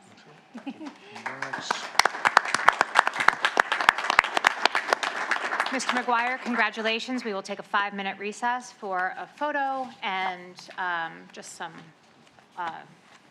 setup type of things, thank you, office things, and we will then reconvene. Thank you. Yeah, let's.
And we will move on to section 1.11, which is special recognition that will take place next week. Moving on to section 2, reports and presentations. Student liaisons report, Mr. Lees. Good evening. Unfortunately, Mr. Grayson Rapp could not be with us tonight. First, we'd like to thank all of the teachers, staff, and students for a successful start to the school year as the first marking period ended October 30th, and report cards will be available on November 11th. Fall sports have concluded with the boys cross-country team finishing 5th in the state, led by Kyle Tracy, who placed 8th overall. Unfortunately, the football team and boys and girls water polo teams have been eliminated from contention. With the season's end, we want to thank all of the coaching staff and helpers on a wonderful season of fall sports and congratulate all of the athletes. Importantly, we'd also like to remind everybody that tomorrow is Election Day and students will not be in school. We'd also like to thank all of the interviewees tonight for their willingness to serve our community. It is incredibly important that the community is involved with the school district, and the student body recognizes and greatly appreciates the engagement of these community members. And finally, we'd like to congratulate Mr. McGuire and welcome him to this position of leadership and service. Congratulations. Thank you, Mr. Lees. And to the list of congratulations, as part of my report, I will extend congratulations to our marching Vikings. They participated in a state championship this weekend in Downingtown, and they received first place in their category of 3 open. They move on to their final performance of this particular show at MetLife Stadium this weekend on the 8th, and so we wish them the best of luck with that. And I also will extend congratulations to Mr. McGuire. Welcome to the board. We are going to go through the upcoming district committees. And so we'll have conversation with regards to what committees. Dr. Sadler has certain ones you'll see on the agenda that she is already assigned to. If you'd like to defer any of those, we can find replacements. So we'll talk further about that in the next coming weeks. And with that, I will move to section 2.03. Dr. Russell, for your superintendent's report. Thank you, Ms. White. I have a few items this evening. I too would like to echo the congratulations, Mr. McGuire. Look forward to getting to know you better and working with you on this team. For this evening's superintendent's report, I typically start with the mission of the school district. You've heard that, and it was referenced several times. And also grounding some of our conversations and the connections I make to the comprehensive plan and some of those overarching goals of the comprehensive plan, where we think about access to STEM-related courses. We think about the growth of our special education and English learner populations. We are focused on Tier 1 instruction. What are best practices today that pay off in learning for our students? And lastly, how do we cultivate those inclusive school communities that are a part of our mission that we continually attempt to advance? I'll talk a little bit more about Tier 1 instruction. These are our shared beliefs. We also, as part of our comprehensive plan, and oftentimes I make connections to these, think about how we're preparing our students to be future ready. How do we set up our schools to be safe and supportive? And what are the partnerships that we can cultivate and build upon? So the agenda, there are 5 things that I'd like to mention. We'll start with an Act 80 day. You know that tomorrow, it's already been shared, is an in-service day for students. It's technically an Act 80 day. Staff will be on site and will participate in a variety of professional learning experiences as we think about how we best prepare our students, how we meet the academic obligations that we have in front of us and want to support our students through Tier 1 instruction and other high-quality, evidence-based experiences within our classrooms. So we'll work tomorrow with teachers in some of these areas that you see here and others that aren't mentioned. It is Election Day tomorrow, and this year we have 5 of our schools serving as polling sites. Middle School West is added to the 4 elementary schools. We are working to prepare a message similar to what we did last year, so that in the event individuals call our schools with questions about the election, we point them in the right direction so that they go to the county instead. our staff are not prepared to answer those questions, but sometimes field calls in that way. So we'll try and set them up and point them in the right direction. Again, we appreciate the opportunity to have our schools serve as polling sites. That's a partnership with the county that we appreciate being able to fulfill. Dr. Russell, can I ask a quick question? Yeah, sure. There was an issue, I don't know if it was last year or 2 years prior, that there was an event at East while voting was at East. Do you know if that's the case tomorrow? It was at Evergreen. Evergreen. Yeah, and no, that's a good question. Our staff, the high school staff will be here at the high school. Everybody else in the district will be at East. And we do want to avoid that in the future. That was a real, it became very congested. So I appreciate you pointing that out. We have American Education Week coming up. We celebrate by inviting parents and guardians into our schools for a visit to really experience what their children are experiencing, and in an effort not to be too disruptive to the educational experience, we do set timeframes that are suitable and supportive of the work our teachers are leading. And you see those there. That came out in a newsletter last week as well. That's coming up later this month, as are parent-teacher conferences. So once we hit November, we start to look forward to that holiday season. It's coming fast and furiously. The marking period ended on October 30th, so we are through 25% of the year already. Parent-teacher conferences occur those 2 days in November ahead of the Thanksgiving holiday.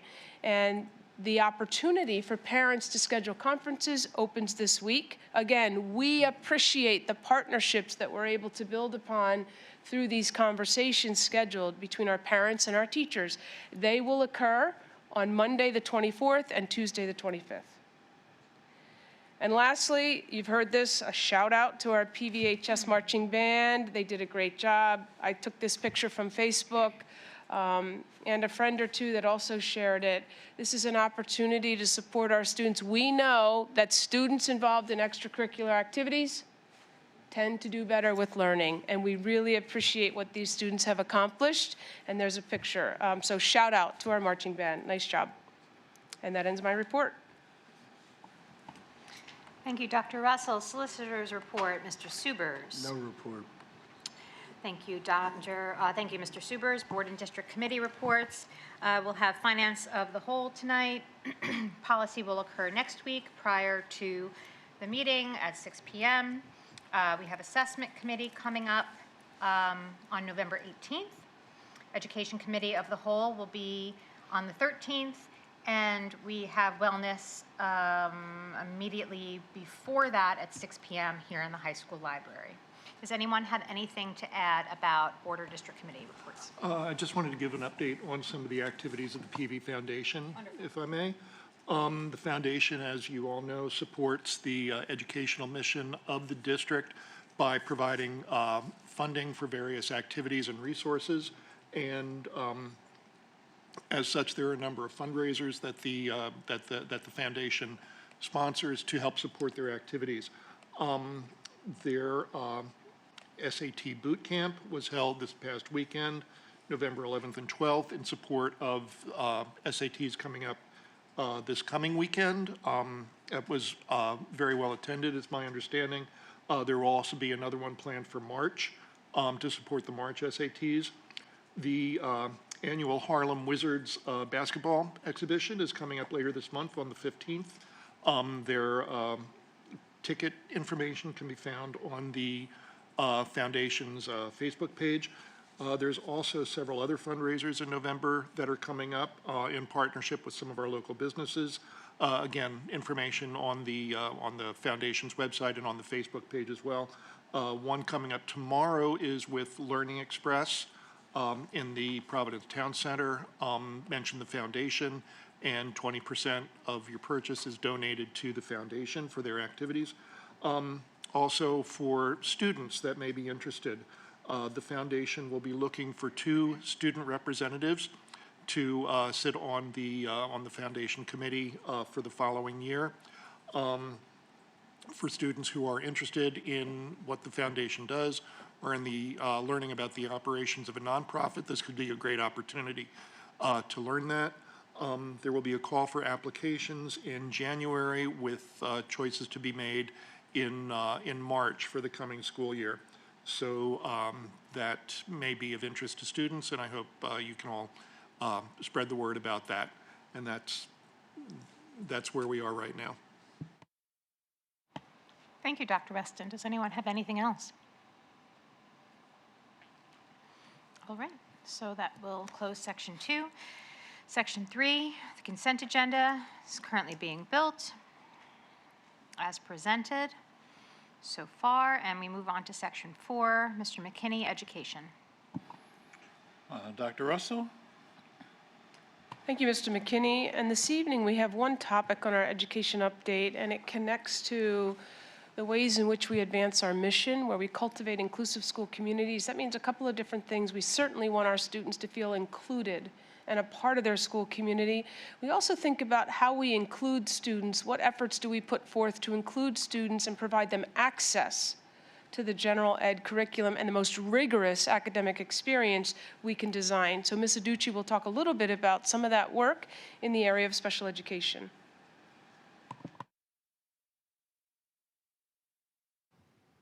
Is it working now? Okay, perfect.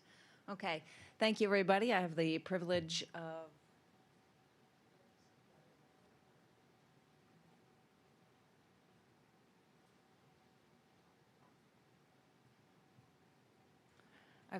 of being the only topic on the education update tonight. So we want to review a brief summary of the core work that we will be working on in our special education department, which is specifically in relation to inclusion and everything Dr. Russell had previously stated. So again, this is our special education update regarding that continued work supporting inclusion and improved student outcomes. We're called to do this through our comprehensive plan as well as our special education plan. When we look at supporting students and including our students throughout our educational programs, we look at two primary arms in which we do this. Obviously, our special education programs and services. We offer a continuum of programs, related services, and specially designed instruction, including modifications and accommodations for our students to be included to the best of our ability in the least restrictive environment, preferably the general education setting. The other arm in which we support inclusion of our students is more from the gen ed setting, our instructional models, our practices, and our processes, operating under the educational framework which we establish, including our MTSS, our tiers 1, 2, and 3, our instructional practices in the general education classroom, including UDL, differentiation, our instructional models in which we deliver a lot of our instructional practices. One of our primary models that we use is through a co-teaching model, as well as leadership in our shared vision. One of the primary things that we want to do through our current work is to assess our current state and evaluate where we're at, where we want to be, and how we're going to close that gap. So in order to do that, we've been opening a lot of discussion and conversation with our administrative colleagues throughout the work that we do in our meetings and our discussions. We want to identify what's currently working in the system, what is currently our strengths, but also we need to identify what our current challenges are as well. We want to look at our resources, systems, processes, and capacity to support inclusion currently, and we want to make sure that we're identifying the needs in each of those areas in order to close the gap and support improved student outcomes for our students.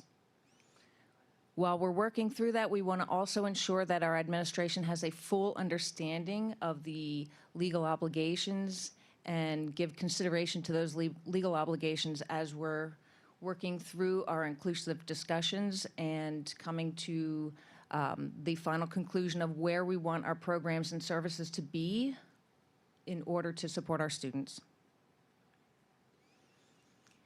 Some of the primary legal obligations that we need to consider as we move through those conversations, obviously we are looking at our free and making sure we're offering our free and appropriate public education.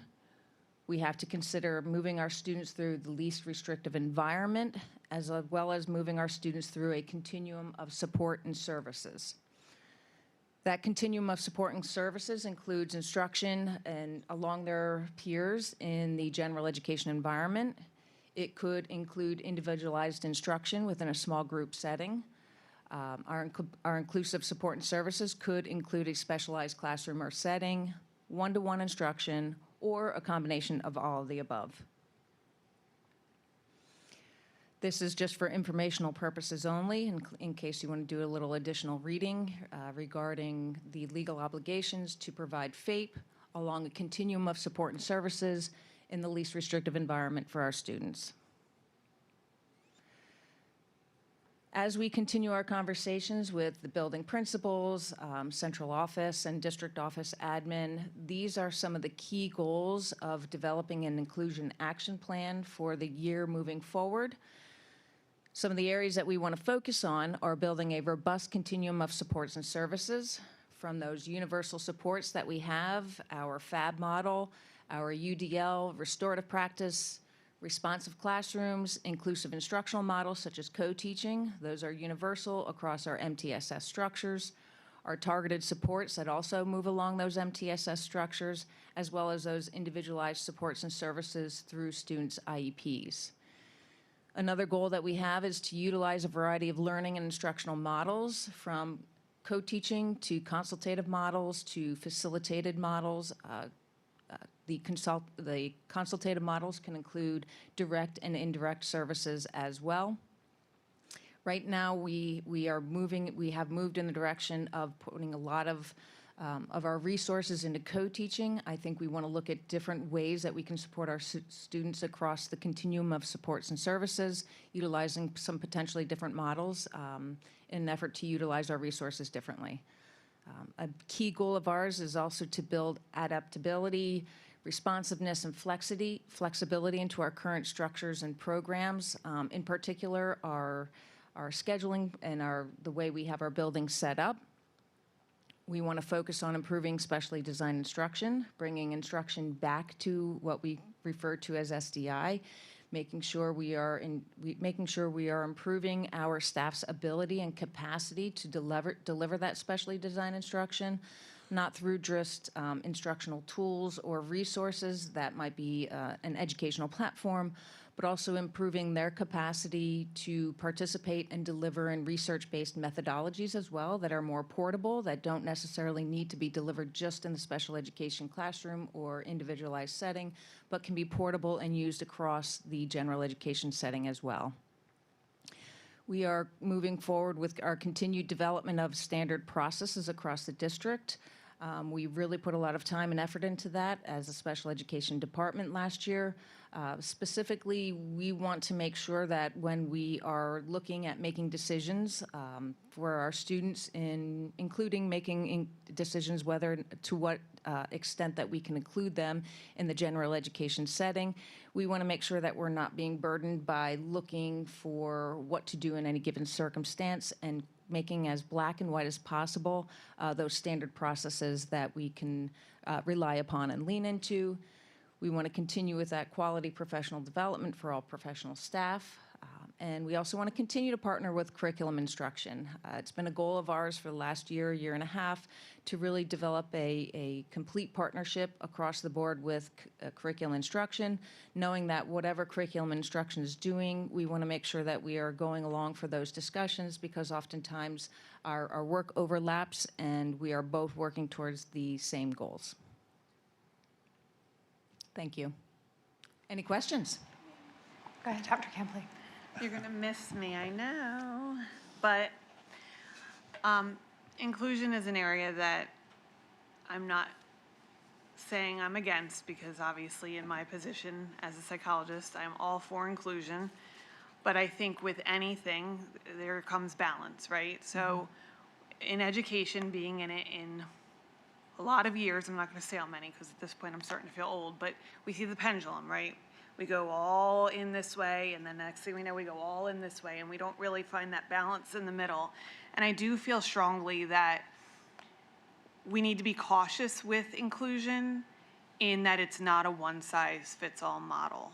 And I do feel that there have been some instances that I feel like there's a little bit of a push to become very much an inclusive model here at Perkiomen Valley, and we're getting very far away from having some of those smaller classroom pull-out type of opportunities for students.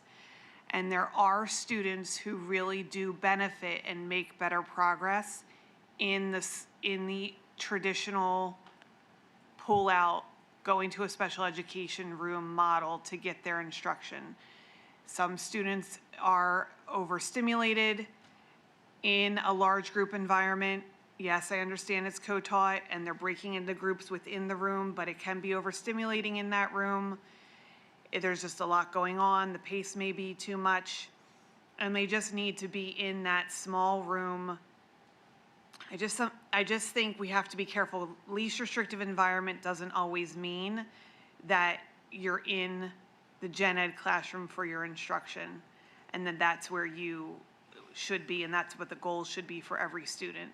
And I know that that's what the state likes, because our numbers look better when we have our students in the gen ed classroom, because then our numbers look better when we have our, not child count. And that's always a goal for the district, is to, have less students pulled out, because then we can say they're itinerant versus supplemental versus full-time, and that looks better. But I keep going back and cautioning that to be careful how much we're pushing for inclusion when there is a large population of students. I don't want to say large. There is a population of students who benefit from the traditional model, and they make better progress when they are in a smaller setting with a special education teacher and they're not in the co-taught environment.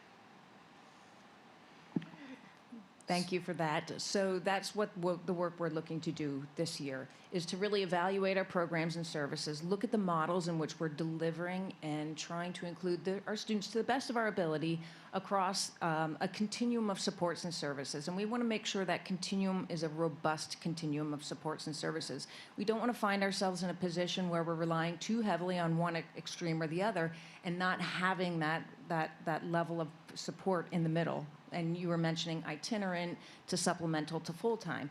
So those are one of the key things that we're focusing on this year. How effective are we in terms of delivering some of the inclusive practices through that co-teaching model? What are some of the other models that we can consider?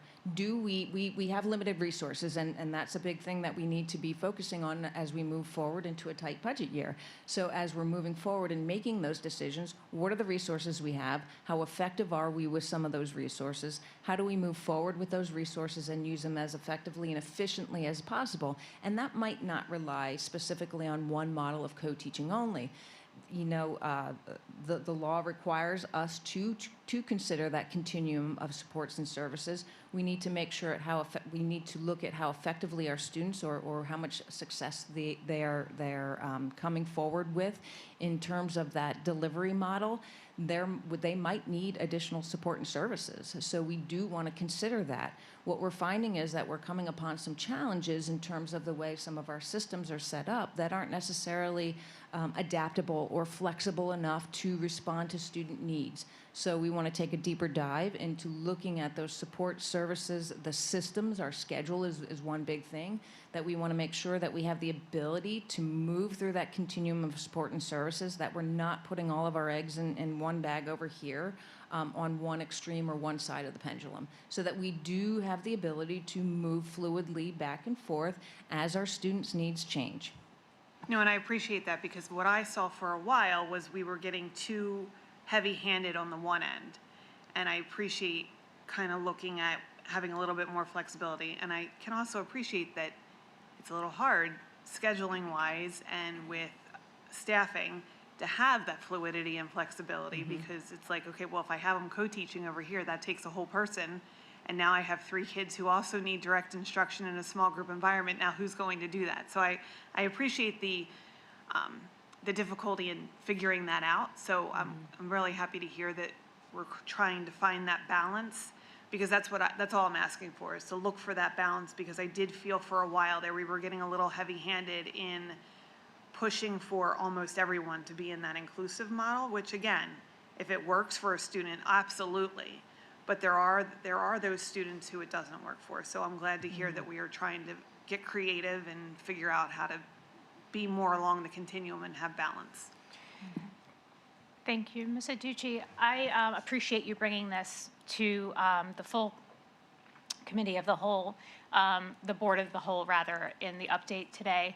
And I feel as though on the tail of last year's conversations about potential realignment, you're not exactly starting at square one with some of the considerations that you listed here. I think a lot of the important feedback and work was garnered in the conversations that we had about realignment. And I'm hoping that in Education Committee of the Whole this month, perhaps we could take a look at some of that feedback and how you plan to apply that feedback to your key goals. The ones that I'm specifically thinking about are the communication challenges that we have some opportunity for improvement with. I think that was something that came across in listening to community feedback with regard to how information about IEPs and children's progress, et cetera, would translate to a potential shift in school. I think that's still extremely relevant, even though we did not realign. The other thing that I would love to see overlaid in the key goals is a conversation about class size and how that impacts especially our youngest learners as they are still being identified. Because I think that when we have class sizes that start to surpass 20, putting another adult in a room doesn't necessarily solve the problem when you only have so much space within a room and you're trying to differentiate instruction within that room. And then the other thing that I would love to see layered in here, which I don't see explicitly called out, although it is professional development for all professional staff, I see that continued quality piece of it. But I do think that, to Dr. Campley's point, with a full inclusion model, a piece that seems to go not explicitly discussed is some of the ramifications that can happen due to a full inclusion model, such as behaviors, especially with our youngest learners in very crowded elementary classrooms, even though our class sizes are lower rather. And I think that as we start to hear rattlings of specific behaviors in some of the elementary schools that are challenging for some families, affected families, not specifically their child, but a child in their classroom. I think that it would be, we would be remiss not to make sure that the staff that are in charge of those classrooms have the support that they need to really effectively manage not only behaviors but also academics. And I don't know if that's universally happening.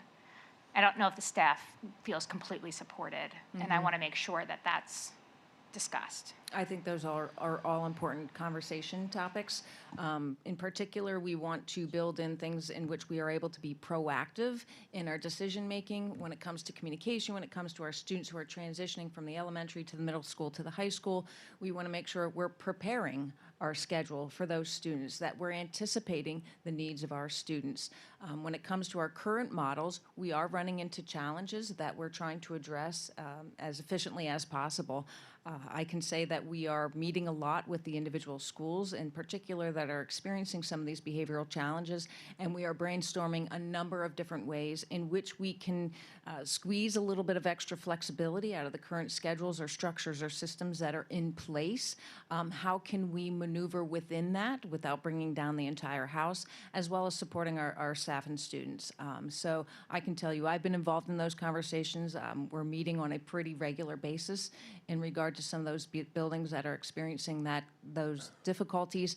And And the ultimate goal is to come up with a plan that is better able to support some increasing acuity in terms of those challenges with behaviors and/or learning needs for our students. So again, this is meant to be prepared for building expert capacity of our teachers and our support staff in their ability to respond to those student needs, knowing those student needs are changing throughout the district. I appreciate that. Does anyone have anything else to comment, question, or add? Sure, I have a question.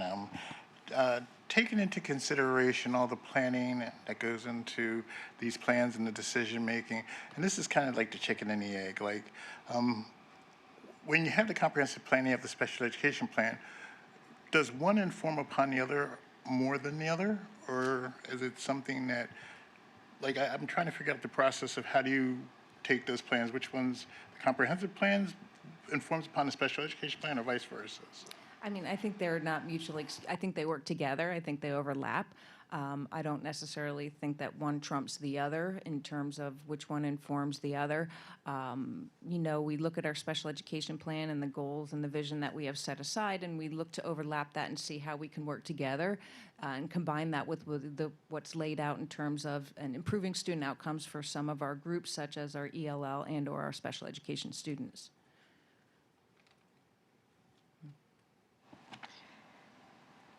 Anything else? I guess. Go for it, Mr. McGuire. Absolutely. The inclusion action plan, are there specific metrics that you're hoping to provide coming out of or going towards completion of the plan? Like, are there either specific quantitative or qualitative inflection points that you're trying to get to, like a level of value outcome from sort of application of different elements of the plan? Mm-hmm. Like, because the plan, just as a slide, is, you know, illustrates things that you wish to do, but it doesn't illustrate the actual outcome benefit of those things being achieved. And if there's variability in terms of when they're achieved or how much they're achieved, et cetera, is there like a secondary output from the plan to illustrate sort of the comprehensive achievement of the plan? Sure. I think there's products that we want to look at in terms of how well we're meeting our goals. These are preliminary goals that we're looking at in terms of how we're going to shape those discussions moving forward. For example, building a robust continuum of supports and services, there's going to be a product. Now, there's a level of whether or not we have a level of efficacy in moving through like our MTSS procedures, to what extent they're developed, but we do want to make sure that we have those products in place in terms of building that adaptability, responsiveness, and flexibility. That's going to be a product, such as our schedule that allows for us to, again, maneuver across a continuum of supports and service, be proactive in terms of being able to respond to our student needs instead of reactive in responding to our student needs. There's a level of perceptual data that we do want to be able to tap into in terms of potentially how our families are feeling within the community, importantly, how our staff feel in terms of being supported, whether or not that we are being actively engaged in that support process, as well as having their feedback in terms of what the ultimate outcome is.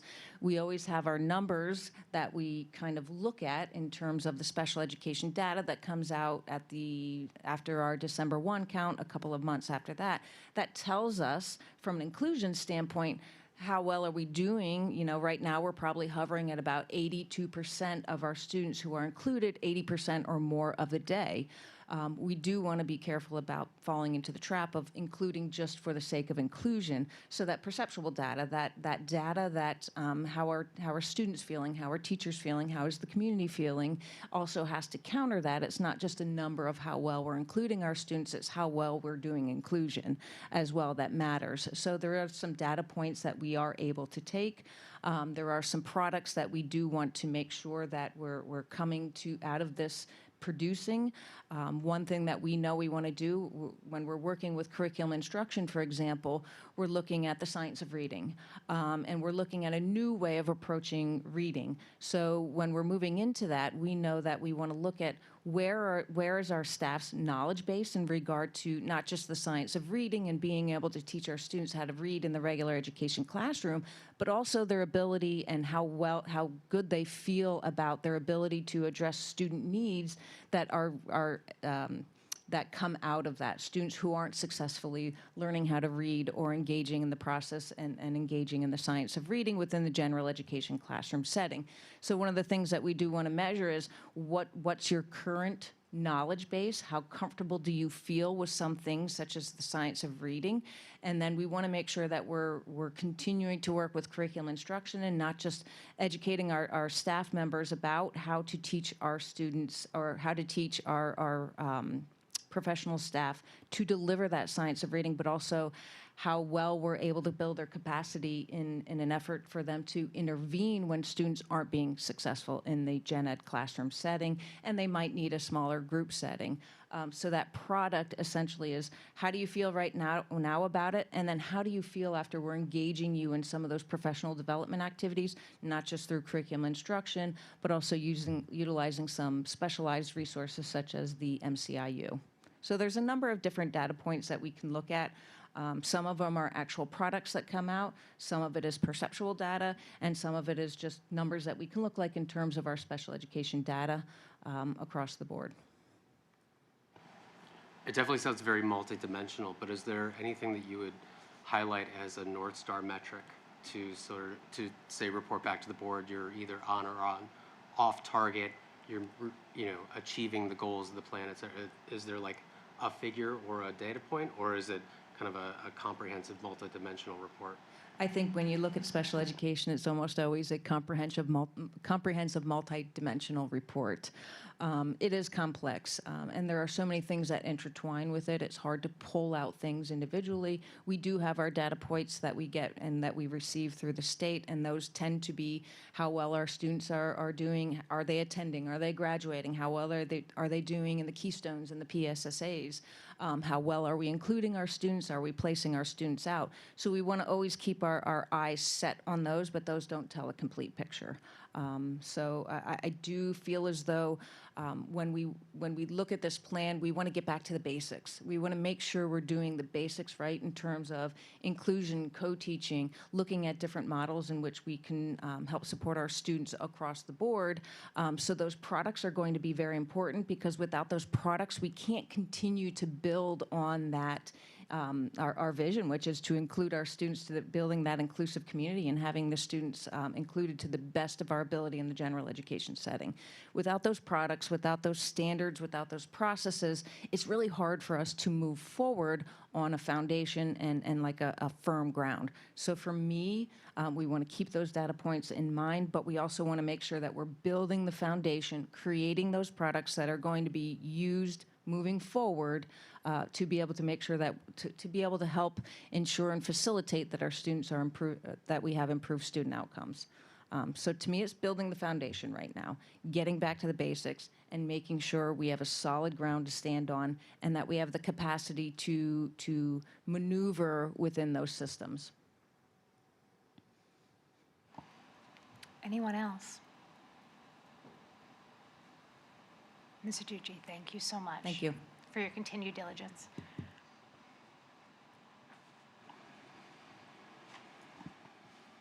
Thank you.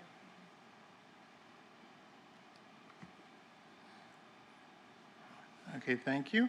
4.02, we have approval of costs for 10th grade PSATs. Request to approve the district incurring the cost of all interested 10th graders participating in the PSATs beginning in the 26-27 school year at an estimated cost of $8,000. This action is recommended by the Education Committee of the whole. Are there any questions, comments, or concerns? Not hearing any, we shall move that on to consent. 4.03, approval of field trips. Request to approve the following field trips as reviewed and forwarded by the building principals and district administration. Any questions, comments, or concerns? Not hearing any, we shall move that on to consent. 4.04 is the enrollment report. Anything to add to that, Dr. Russell? Not at this time. Thank you, Mr. McKinney. Thank you, Dr. Russell. Ms. White, that is my section. Thank you, Mr. McKinney. Mr. Liggett, Section 5 is business. All right, thank you. Mr. Weaver. Oh, God, you have to drink first. That's not good.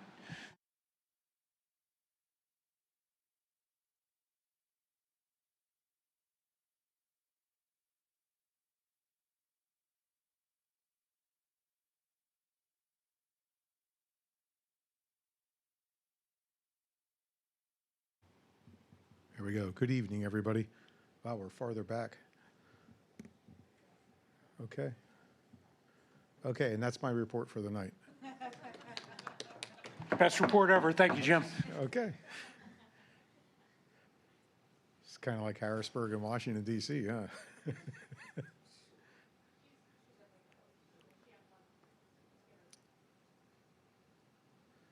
So as we're getting started, just to lay a little bit of the agenda out, we're going to review real quick a top 30 list that we've created for from the Safety and Operations Committee in terms of capital projects items. You'll see that. We've also included the capital project presentation that was provided in the Safety and Operations Committee, and we had some adjustments to that. That is attached on the board docs as well. You can look at that at your leisure. We talk a little bit about funding associated with that, where we're currently at with our capital projects, committed to capital projects in the general fund. And then we'll go into our first look for our 26-27 revenues presentation. Then we have a quick update for vape detectors, and I'll tag team with Mr. Ganesh on that one. So real quick, total capital project presentation, $33,966,278. And again, the way that we do this is an annual presentation. We've done this the past couple of years in the Safety and Operations Committee, and then we bring forward to the full board the top 30 projects based upon safety or security issues that we see and deem fit moving forward. There is no funding necessarily tied to those projects until we finalize those projects, bring them to the school board, and then we fully vote on those for approval. This is a mandate for us from a school district perspective. We have to provide an annual capital projects presentation. We kind of do some sort of a high 30,000 foot view. Mr. Fabrizio, myself, and the team in general, including Dr. Russell, building principals, really hash out what is on those lists. And it essentially was derived back in 2018 when we had a master facilities capital projects plan that was provided by an independent engineering and architectural firm, AEM Architects, and we've been running with that ever since. With the addition of Mr. Fabrizio now, we're working it in an internal process, and so we presented about $33 million, a little under $34 million in projects that we've separated between years 1 to 5, 6 to 10, and 10 plus. This is pretty much consistent with any kind of an organization that wants to continue with their facilities updates and to make sure that we're providing the best possible facilities that we can while keeping everything in mind from a taxpayer perspective as well. So we did present something less than that, and the reason for about $23 million in the Safety and Operations Committee, because we had a presentation from Dr. Fuller in regards to what what his vision was as he was tasked to do. He brought that vision forward. We're not quite sure how to break that down. And in talking with Mr. Fabrizio, as we tried to build this and get some sort of an estimated number to that, we added $10 million to what was presented. So that's why we're at $33 million at this point in time. There are multiple levels of that presentation, as Dr. Fuller would certainly subscribe to, and as was presented. So there are multiple different things. Hopefully we don't get there, but much like we did with the administration building, we went through several rounds and processes of trying to figure out what we wanted to do with the administration building. We looked at an architect that said, well, you can make it a double-decker. So right there is $15 million. And you can take that and you can do this, or you can buy a new building and then retrofit that. So we're kind of working our way through what Dr. Fuller presented in the hopes that we come up with some sort of a project ultimately at the high school that meets the demands of the education that we want to provide and maximize the ability of our faculty to do what they need to do as well.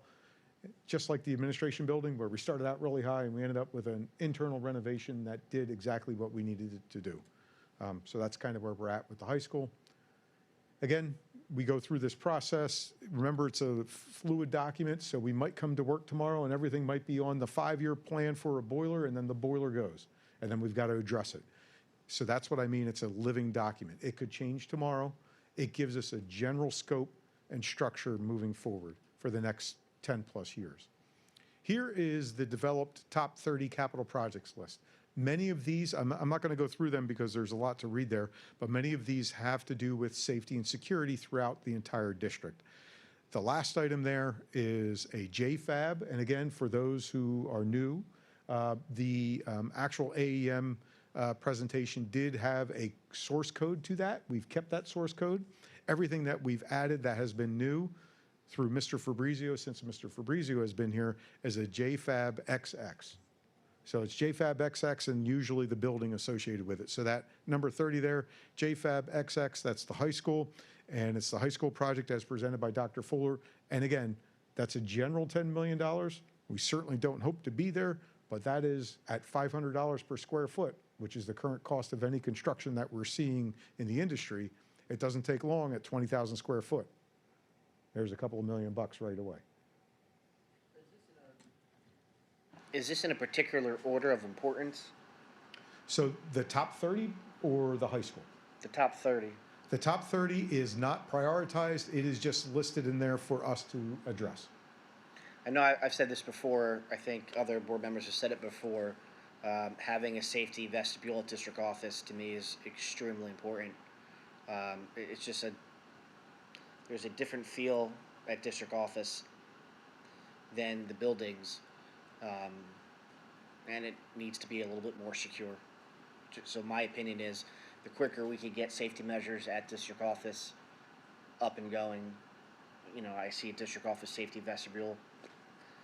Those things are really important. I know, Dr. Russell, you've said before, it is what it is. It's the district office, but the district office does hold some precious commodity that are irreplaceable and should be protected. Thank you, Mr. Sale. Appreciate that. Oh, Jim, you worked there, right? Yeah, I was going to say Mrs. Weaver approves, but that's okay. Okay, so again, it's a document that now we're going to take this and we're really going to get it to work with the team. We're going to look for grants. We're going to look for other opportunities, and we're going to try to work with the amount of money that we know that we do have available to us to accomplish these items and the fiduciary responsibility that we have to get these things done fiscally responsible. 3 projects were originally on that top 30 list, and as we talked about it at Safety and Operations, we decided that we would remove those because those are already ongoing. And essentially, it is the 2 fire alarm systems and the toilet partitions that Mr. Fabrizio is moving forward at Middle School East. So we removed them as well. And again, the entire capital project presentation has been attached. Thank you, Ms. Widener, to make sure that it's there on board docs. As far as funding goes, you may see that the total package is about $33 million. What I presented there on the top 30 list is about $19 million. And this is the money that we have right now, absent going out to a bond issue. So our committed to capital projects in the general fund is about $5,014,160. And we have some remaining bond monies that those projects are done. We're working with Mr. Subers to make sure that we have everything in order to collapse those.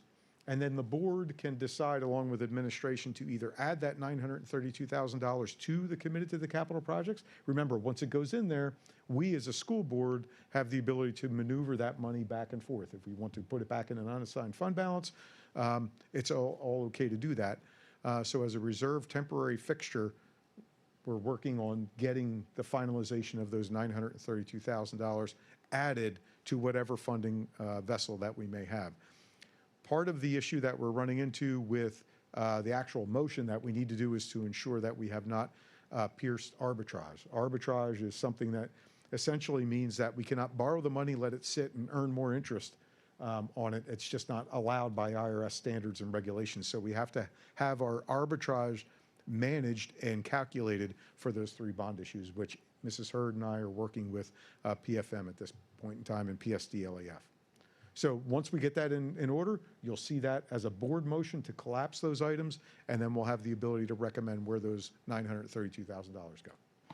I have a quick question with regard to that. Ms. So, coming up to this month's Safety and Operations meeting, would you feel comfortable highlighting line items that could be attributed to this 932? So you can prioritize. Absolutely. These are the things that will go towards this bucket of money. And then with regards to the, I guess, 5.014, highlight some of those items.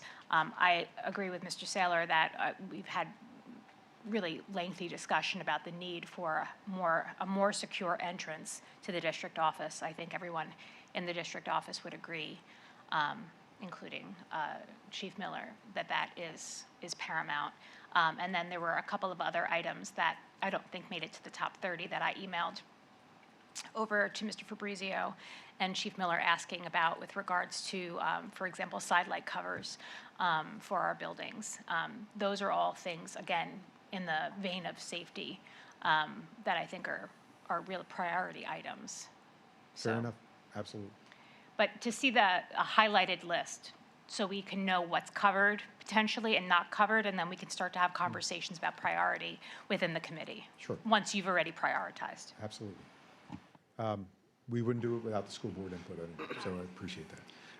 The one other thing I might want to add about capital projects in general is that we're not getting much information out of Harrisburg, but one of the things that we are getting is information associated with something called a Facilities Condition Index, which is essentially, we are hearing that there may be legislation passed in some regards as far as addressing school districts doing these annual capital projects, and then having some sort of a metric to calculate when a school building is due or overdue for some sort of a renovation or a construction. We have heard that this could be a 4 to 5 year project. Every year that needs to be done from a school district perspective. And essentially, I guess what it will do is it will give a green, yellow, and a red color coding to indicate to school districts that, hey, your building is now 75 years old and your boiler's 30 years old and you need to invest in that. Keep in mind the state doesn't help us. They no longer fund PlanCom. So they might make it one of those requirements. Now, Mr. Subers, I don't want to put you on the spot, but I don't know if that's something you're hearing or not, or maybe anybody else has connections. But that is one of the things at the Fall Business Managers Retreat that we were given the, hey, you might want to look out for this in case you are not doing these annual inspections. So this is coming, it's being forced. Again, I think most school districts here in suburban Philadelphia area are doing it. But this might really impact some other things. So just keep in mind that that might be coming up.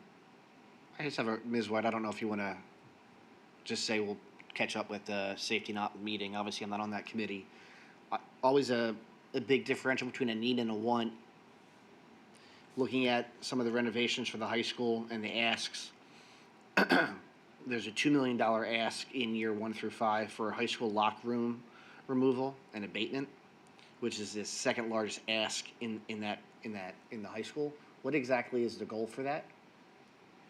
So the goal would be to, right now we have lockers that have been in place since the inception of the building. Mm-hmm. Underneath those lockers, we have tiles. Mm-hmm. Those tiles have been placed onto the floor with mastic that has asbestos. So as long as those lockers are on those tiles and those tiles have been waxed with 112 layers, yeah, there are no issues.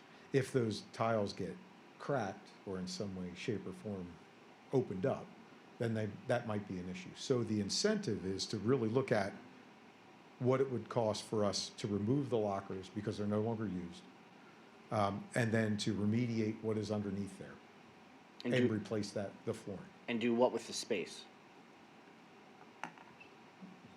They would open up some areas in the hallways right now where there's locker rooms, and then to completely eliminate any asbestos in the building. Got it. Yeah, and you have that one hallway that had the issue where you put the patch on, and you have removed some lockers, but you're talking about just getting rid of all of them. Okay, and just having larger hallways, right? Yep. It's the original square. Yes. Yeah. And I assume the reason that's such a large cost is the abatement part of it. Yeah. Okay. Okay. It, And I think in conversation, because it is a large line item, I think that the ask was really for it to be kind of parsed out in phases, right? But I think that there was a desire to also bring some continuity to the flooring. But I 100% agree with Yeah. that, but also this sounds like a project that has to be done while school's closed. Mr. Fabrizio did touch on that, but he talked about it with, He's shaking his head, yes. yeah, but with regards to special ventilation and blah, blah, blah. Right. Got So it. he's talking about it in two parts. Yeah. No microphone, Mr. Fabrizio. Come on. I heard him. I got I you. know Okay. you heard him, thank you. And the issue that was there last year with the matting, is that still there, or was that handled over the summer? That was handled that hallway. That one hallway was handled, okay. So it would be rinse and repeat for every place else, right? Yeah. Thank you. Okay. And please take time to go over the actual presentation as well and bring up questions. Let us know. Okay, so moving from that topic to our first look revenues as we go into our budget year. You know in the business office that we never really stop with our budget process, but tonight we're going to provide you with the first look numbers for revenue side of things. This is really hard because this year we don't have a current budget. Next year is a total guess. And keep in mind that many of our subsidies from our state side of things, because we don't have a budget this year, those numbers may change as compared to what we thought we were getting, because every year it resets. Many of the subsidies reset, and now it's not just what we send up to Harrisburg in terms of PIMS information. It's now many of those subsidies are derived by how we compare to other school districts within the state. So it's not just a straight calculation, here's $100 million, here is Perkiomen Valley's share. What it is now here's $100 million, and now what changes from last year did Perkiomen Valley have compared to any other school district in Pennsylvania, and then they rewash out all the monies, and then it comes out to what your yearly allocation is. You name the basic education subsidy, special education subsidy, all of these have moving variables and moving targets. So now the fact that we don't have a budget this year, we're now in month 5 of this year, and we still don't know what impact we will have. It's hard for us because we always budget in a 3-year cycle. What did we do last year? What are we doing this year? And how does that project to the following year? So our state monies are really some areas that we might have some growth, but we might not have some growth because it depends again on how other school districts are doing. Free and reduced lunch, that impacts a lot of these variables as well. So tonight, in total, $136,860,609 is what we're providing tonight for a first look budget revenue. This is standard for us as far as where we're at. We have a basic 0.5% assessment growth. Now, just the other day, tell you how terms work. Steady 0.5 assessment every year growth. We just had a fire. So thankfully, everybody is safe, but now those buildings come off the assessment. So now there's a potential that we could lose a couple of $1 million. Now you're going to say, Jim, at the end of the day, we're glad everybody's safe and healthy. That's great. I agree with that. Amy and I now might need to adjust that half a percent increase to address that. We're also seeing a record number of assessment appeals. Now, because we're mostly residential, that's okay. We do have a couple of business properties, not many, but they're all under appeal at this point in time. We've been working with Fox Rothschild to watch and look at those. That's driven by common level ratio. We don't control that. Common level ratio is now completely upside down. What that means is for the assessments that were done in 1994 and 1995, the last time a county-wide assessment was created, that common level ratio helps to adjust those figures to look the same. The potential is that we could have, without a countywide reassessment, we could continue to see a lower common level ratio, which would really impact that, which only encourages those properties that have never been reassessed to get reassessed. Our colleagues have a far bigger issue, Springford, for instance. Those places with Merck, the big pharmaceuticals, they are really, really out of sorts, but we're focused on us. We're mostly residential, so you will hear that there is a huge assessment appeal issue. But the fact if a resident goes from 350 to 320 assessment value, not that big of a deal for us. The fact that we might have 300 of them, still not that big of a deal. When your Merck property gets cut by 75%, that's a big deal. So again, we have assessment appeals, we're monitoring, we're working with Lauren Chesney, Dave Comer, but that will also impact that local revenue. I have a question. Yeah, absolutely. And I talked about this with you after the meeting last week when the lawsuit was finalized at Springford. Some school districts announced last week in Pennsylvania that they're already preparing to cut extracurricular activities. And I know we're not there yet. Where do we get to there if we don't have a state budget? Is it still March and April? Yeah, I think, you know, we've talked about that. I'll be honest with you.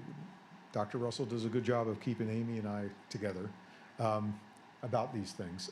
But yeah, March is still our time. We've taken advantage of some of the opportunities afforded to us. We've done the Intercept program, which means that the state is going to cover our debt service payments in November because we applied and they approved it, which is great. So that helps us a little bit. And we do have a lot of debt that comes due in November and again in May, just generally speaking. So the fact that we get a little bit of help in November helps to extend that. Come the new year, when we turn the calendar into January, we'll begin to look at, if there's still no state budget, we'll start looking at tax and revenue anticipation notes, those types of things to keep ongoing process. There was a note today on one of the news channels that Morrisville might go bankrupt, the school district. I can't even conceive of that.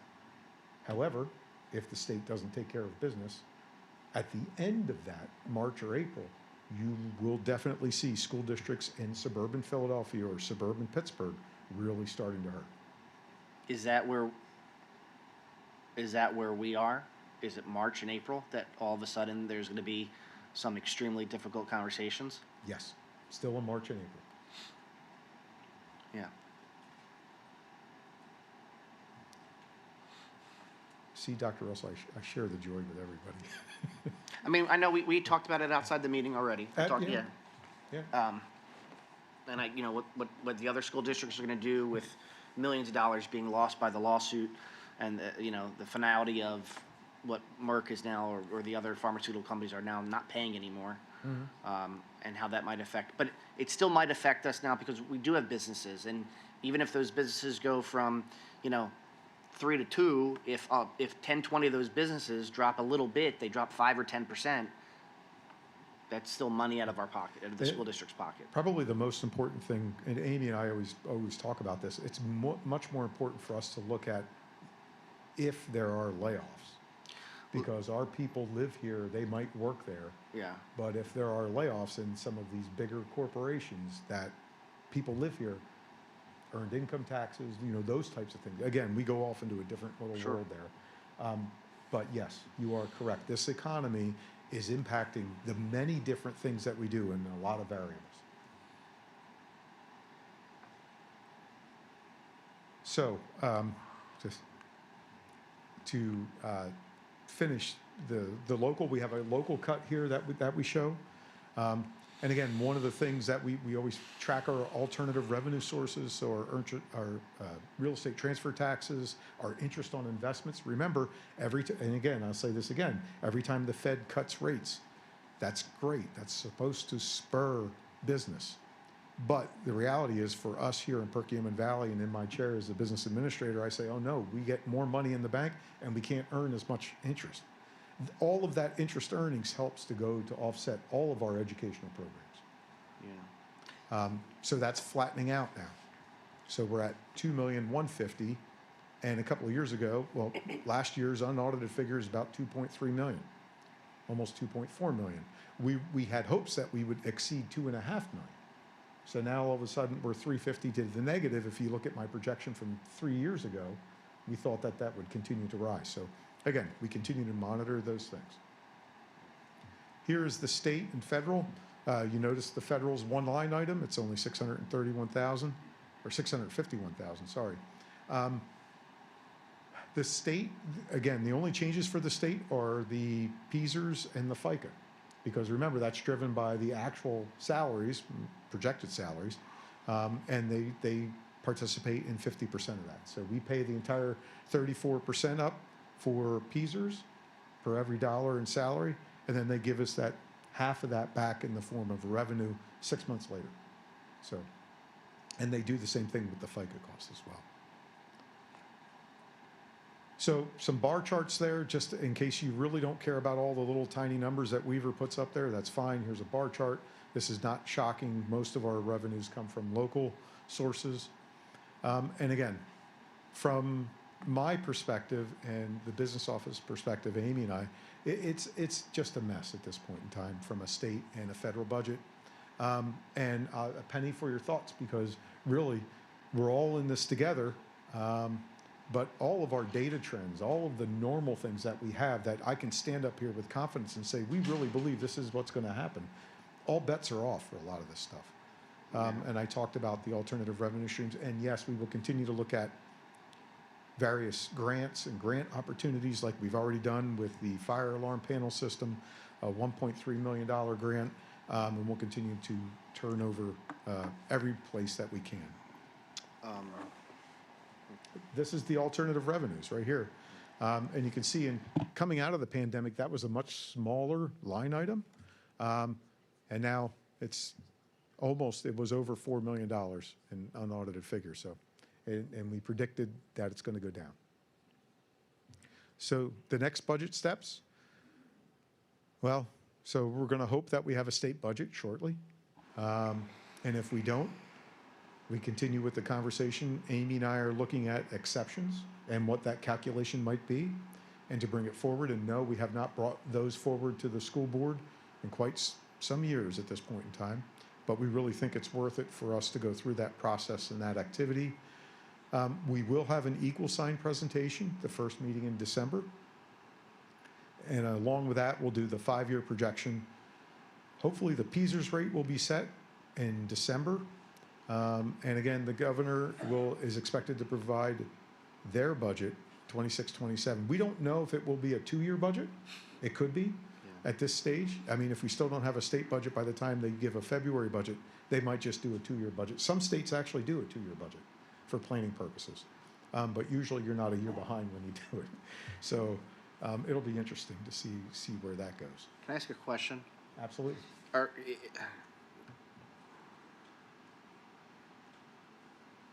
If we don't pass the Act 1 resolution, which gives us the right to go over 3.5%, we can still decide to go under 3.5%, right? If you do not pass the resolution, the Act 1 resolution, you can still, you can always go, you could pass a budget that was less than the index, yes. Yeah. But you would have to have a proposed preliminary budget, or a preliminary budget done on an accelerated basis. Yep.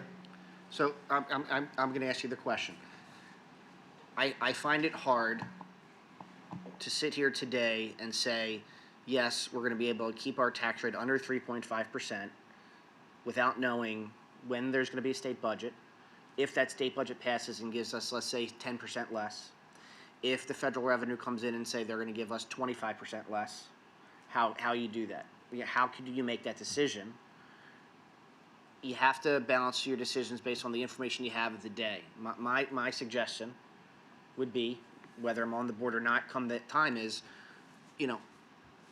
it would be, to me, I'm just, Ms. White, irresponsible to say, hey, we'll lock in at under 3.5% when the other people who are supposed to do their jobs that give us the, because this is supposed to happen first, like state budget, federal budget, and then the little old school board comes in and goes, yeah, we're going to do 2.5%. We're not going to go any higher than that.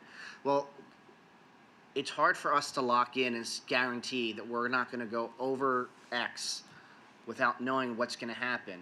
And I don't want to become a school district that says to the baseball team in May, you know, unless you can drive there all your own and the coaches can't get paid and maybe they'll all go for free. I don't want to be there. We have to now start to protect internally what we can do and not pigeonhole or lock ourselves into a number that might not happen, especially if we say, hey, we might go above 3.5. We'll go through the process of going what that is, but then all of a sudden, you know, the state comes through, the federal government comes through, and you're like, hey, we're at 2.5%. We could still do that as well, but at least it now gives us that flexibility to really do what's best for the community. There are three things that can happen. One, we sign the resolution and then we're locked in. Two, we can use exceptions.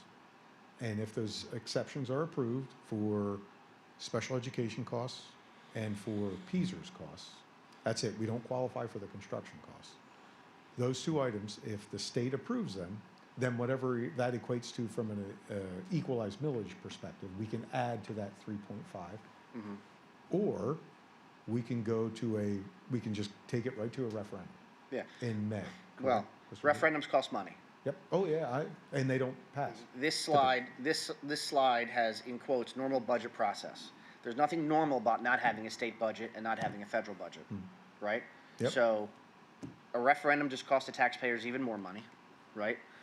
Not passing Act 1 resolution doesn't say we're going to be above 3.5%, but says we're going to have to do what's best for the PV community if the state doesn't do their job. If the federal government doesn't do their job, we have to figure out a way to make sure the buses still run, the lights still go on, and we're not shutting down extracurricular activities, which we already know make a massive benefit to our students' livelihood. I couldn't agree more. Really, And that resolution is December? the resolution has to be passed in January. The packet. January. Is the deadline. Yeah. The deadline. And if you Yeah. do not have the resolution, then you need your preliminary budget. How much harder is it on your team not to pass it? It, as Mr. Suber says, it speeds up our preliminary budget approval. It's much more of a public view, in my opinion, because we might go out with a, you know, something large. And how say bad, that's how bad Right, does, and this would be at a time where, you know, in your traditional process, you reduce that over that 5-month period Yeah. significantly to reach your balanced budget, so the preliminary budget's gonna come in high. Right. And it always does. It always comes in higy, but Yeah, it's yeah. hard to go through a normal budget process. Well, I'm not disagreeing with what you're saying. I'm just saying they will Yeah. need to do the preliminary budget. It will need to be done, I believe, in January. I can get the exact date. We'll need to advertise. And Yep. it's just getting that together. Mr. Keenan, Ms. White, I apologize. Mr. Keenan, you had a question? I think the school district should get ready to prepare that preliminary budget. I don't think that we should be bound to Act 1. I think that the numbers are not great, the numbers lurking behind the scenes and how we're cutting into our reserve, and it's disappearing and it's going to be gone. Is there a way to speed this process up that we could get a vote next week?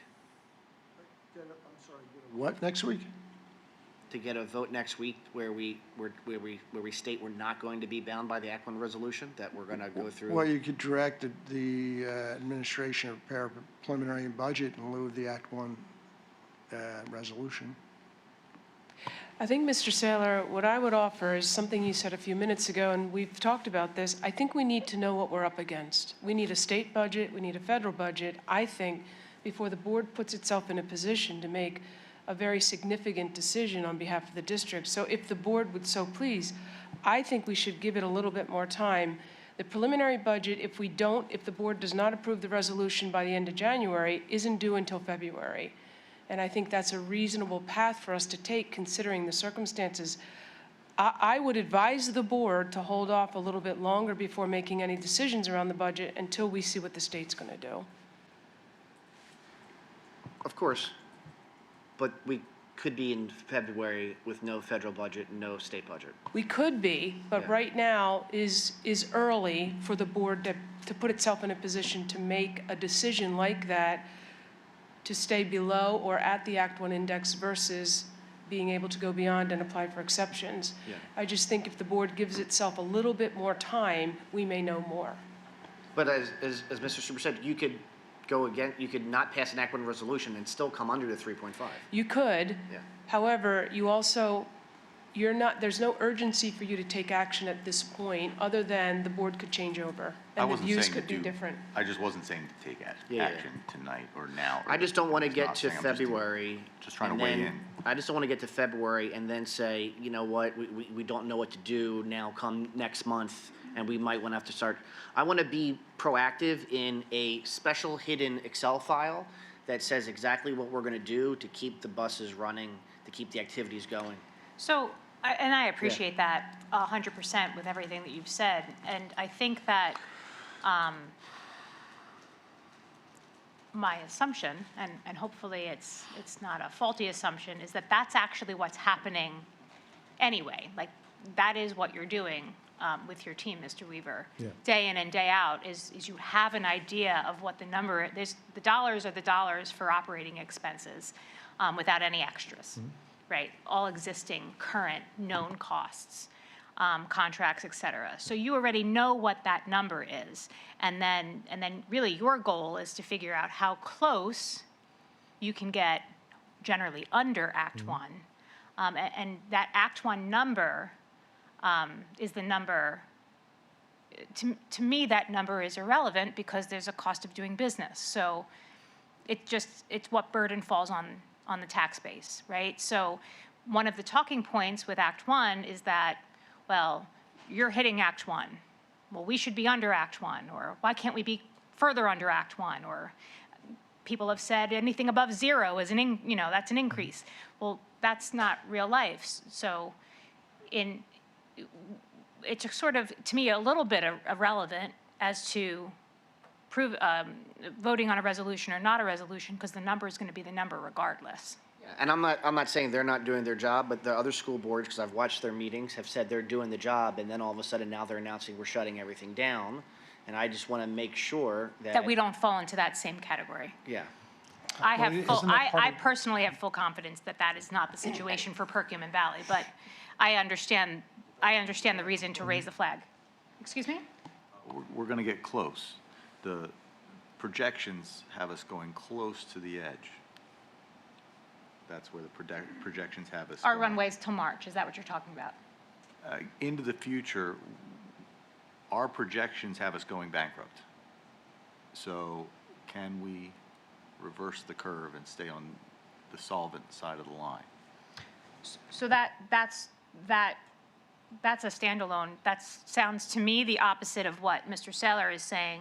He doesn't want to be bound by only 3.5%. He wants to be able to have the flexibility, or allow for administration to have the flexibility. I don't want to put words in your mouth. Say it's 5% is the number that we need to hit in order to keep the lights on. Or 2. I'm not saying that possibly that we could keep it under, but I'm not saying that we have to vote on that tonight, but there's probably more likely than not that we can't come under the 3.5% this year. And I understand that to be the case as well, but Yeah, I yeah. guess there's a big difference between bankrupt and a tax increase. I'm less concerned about today what the number is going to be voted on in June, and more concerned about the ability that we don't do anything that prevents us from making sure we finish the school year off, not doing what other school districts are planning to do right now, which is literally shut down extracurricular activities. And that's what I want to make sure that we do. We know the runway's March. I want to just make sure we have a plan in place that the board has looked at to say, what does April, May, and June look like to finish off the school year, right? Secondarily, to your point, where we are debt ratio to where we might be to not be, insolvent in 10 years on that same path, that I appreciate. I mean, there are school districts now that are literally in our neighborhood that just lost millions of dollars, right, that are going to have to try to figure out, oh, no, we weren't planning for that. And here's what I'm saying. I'm sure they had great people too, right? Ms. White, to your point, I'm not saying that Mr. Weaver and his team aren't great, but that was litigation that was what, 10, 15 years? It kept going on and on and on and on. Quite a while. And at some point, someone must have said, oh, well, they're never going to win. They're never going to win. And then all of a sudden, a judge went kaboom, and now they're out $1 million, and now they don't know what to do. I'm sure we have great plans too, but the board should know what the plans are just to make sure we can ask the questions, because I don't want to be in that position to where, we're shutting something down because it wasn't thoroughly vetted by the school board. And this is a worst case. Hopefully the state and federal government get off their tushies and get their jobs done. I'm not that confident that either or get anything done by March. But we Mr. are, Leggett, I'm sorry. I'm sorry, I just want to make another Yeah, point absolutely. that he made earlier, but we are in a different position. You keep bringing up these other school districts, and They thought they were in a different position too. They thought they were getting millions of dollars from pharmaceutical companies that were never going away, even though those pharmaceutical companies sued every year. And you said they do or did, and maybe it was the same law firm or a different lawyer or a different lawyer at the same law firm or a different law firm, but we watch our tax appeals and we talk about them and we put them into our audit. And we don't have anything near the size of any appeals that they had. They don't exist. I think it's an apples and orange comparison. That is honestly. a difference. That is a difference. Correct. But we are being told today, if things stay the same come March, we're going to be in a particular situation. And I would like to try to figure out a way to get to June. Mr. Leggett, go ahead, you've been patient. Thank you. I guess I have 2 points on this.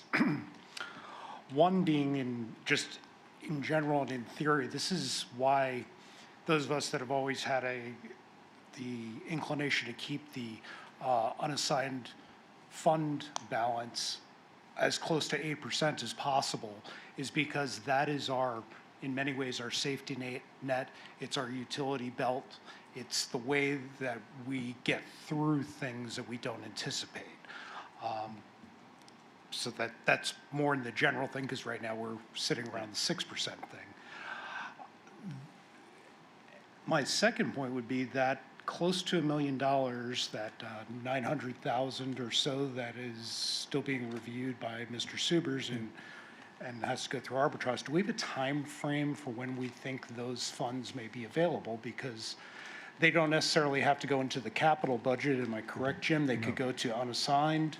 So my understanding is that they are available, we just need to assign them to an item as opposed to put them in the bank. So Is that accurate? Not yet, almost. They have to clear arbitrage Yeah, they first, have to Right. clear that hurdle, and Mr. Subers is making sure that we clear that hurdle so we don't assume things and then have the IRS come knocking on our door. Yeah, I mean, the PFM is doing the arbitrage investigation, and we've retained them as a consultant for that purpose to manage those bond proceeds to keep an eye on arbitrage. The issue is these bond resolutions, when passed, one had strictly just for Giza projects, and then the other two were Giza and/or other capital projects. So we just have to make sure that we spend our first monies on the remaining Giza projects. So the projects are there, the money's there. We just have to make sure we're applying the money to the right projects for that $900,000. and which would also allow us to do the Peter Paul thing at that point. I'm sorry. Well, if we make sure that those funds go to the appropriate projects and line items that they need to, that allows us in our budgetary process to assign less at that point to their Peter and Paul. Just a note, we already have bonds aside to complete ESCO 5A. I like that. So these are projects that were related to the ESCO, but are now complete.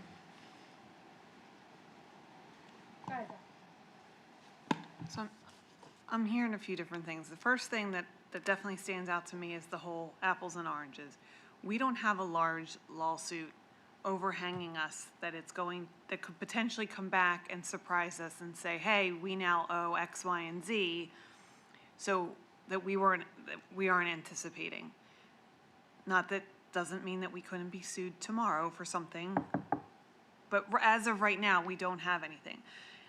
It is actually working in our favor that we're a residential school district and that we get our taxes at the moment from homeowners versus big business.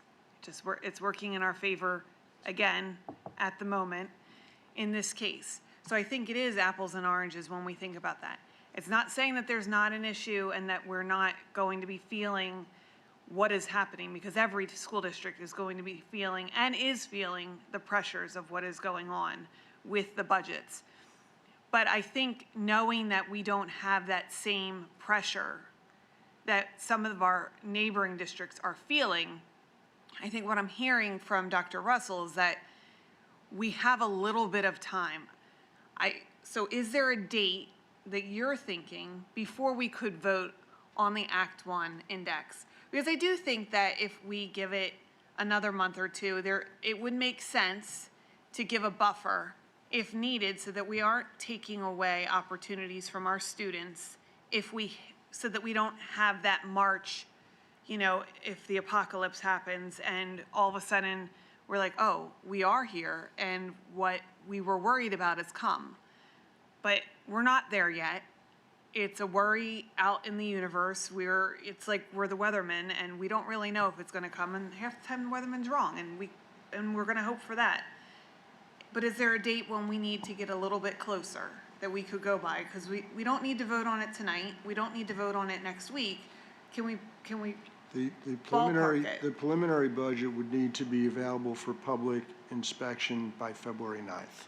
But I mean, in So between there. the admin team would have to be ready to present a preliminary budget by February 9th if we didn't go with the Act 1 index. So what would make you comfortable? All right, so here's what I would offer. Next month in December, Mr. Weaver presents the expenditures as he projects them and hits the equal sign. Then we recognize what is our shortfall.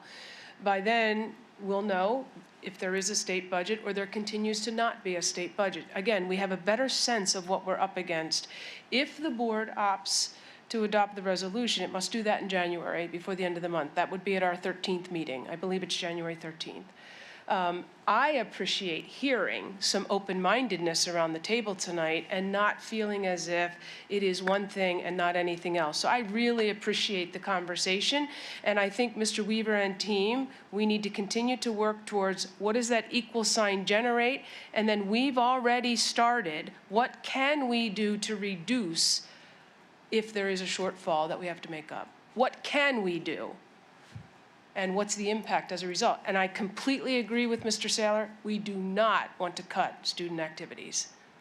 So in December, potentially, if you wanted to move it up, we could potentially vote about the Act 1 index if you wanted to have some more flexibility and freedom. So if the board is not going to stick to the 3.5, it does not need to take the action. Mr. Weaver needs to present that preliminary budget in February.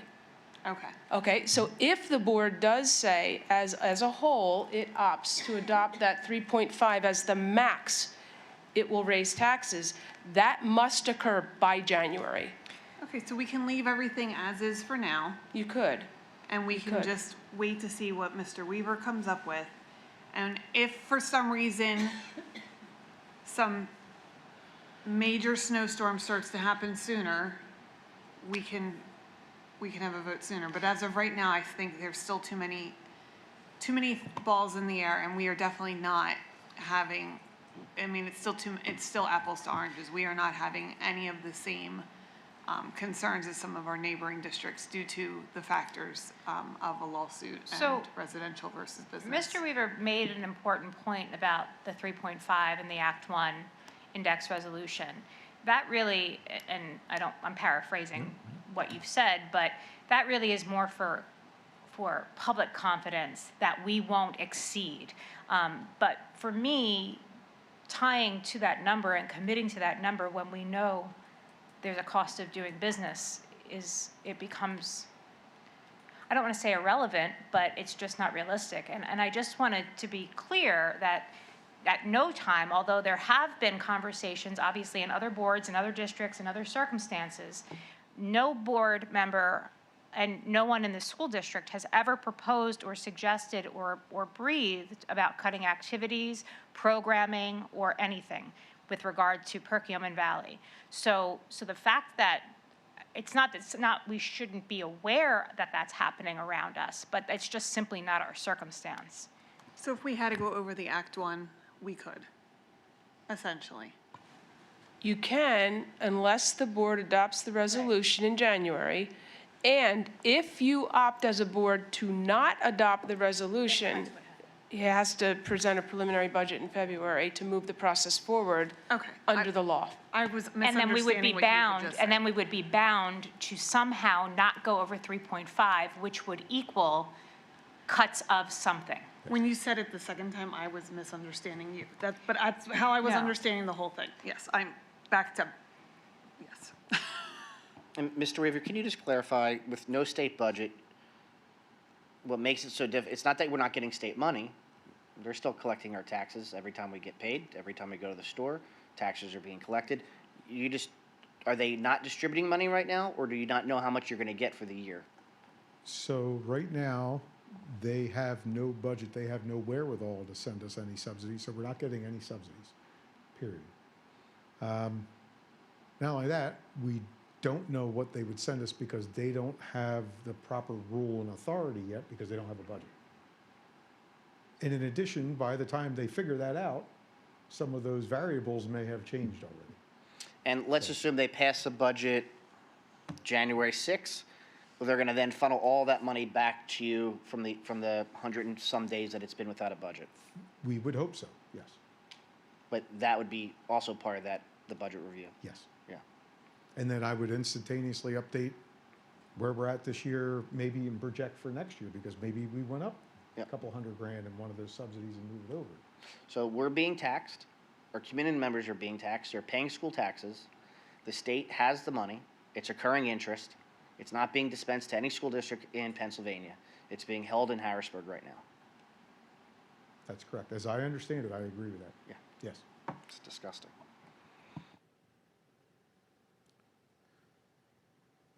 Okay, so I've got some direction. I appreciate the fact that you feel the pain. I'm sorry. I really don't want this, but it's our reality right now. So I appreciate the conversation. I really do. All right.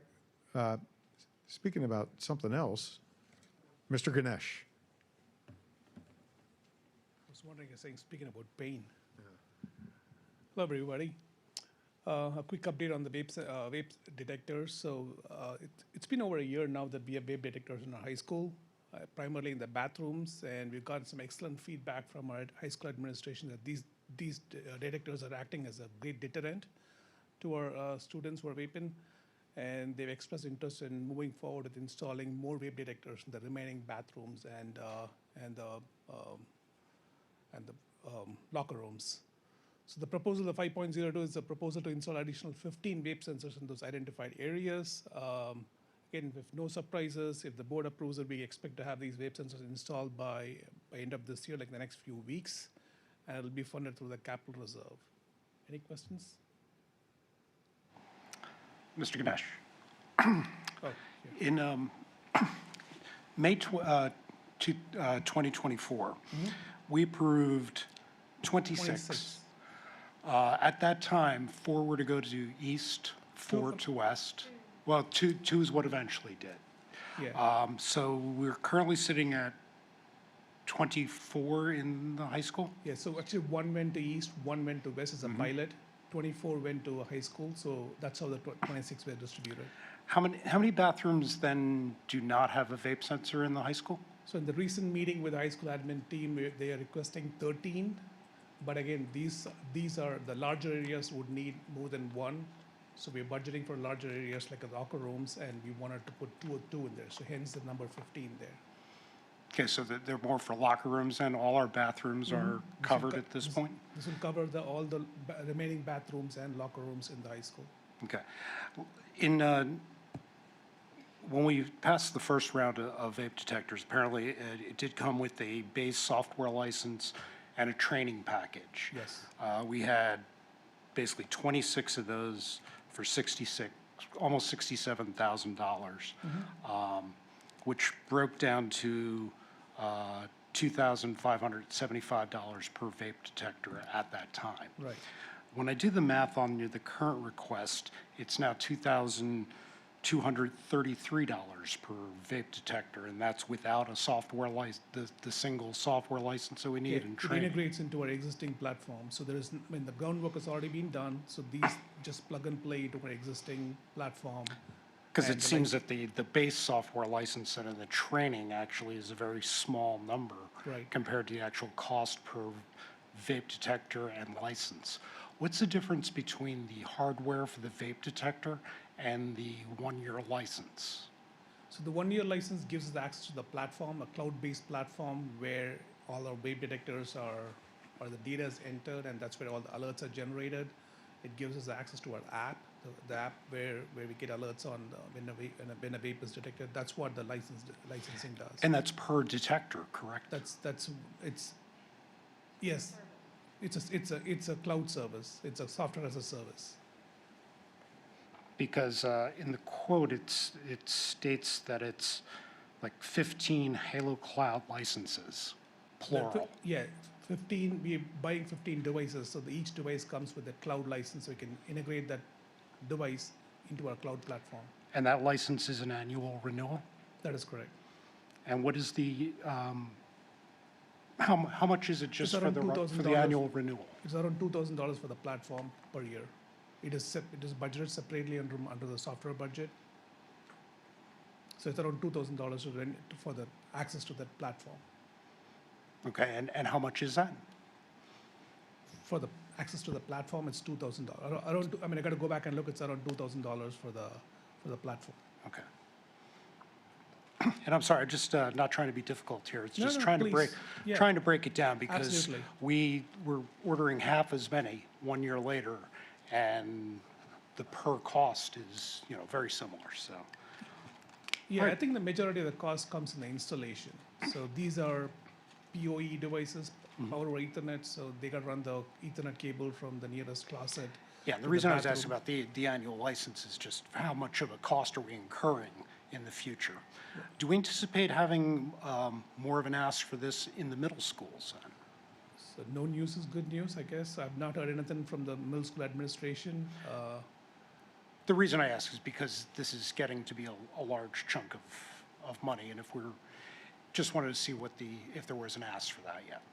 I've not heard anything from the middle schools yet. Okay, thank you. So again, we put only one device in middle school. This is a pilot. So there's not much information gathered from that, maybe. So I can follow up with them.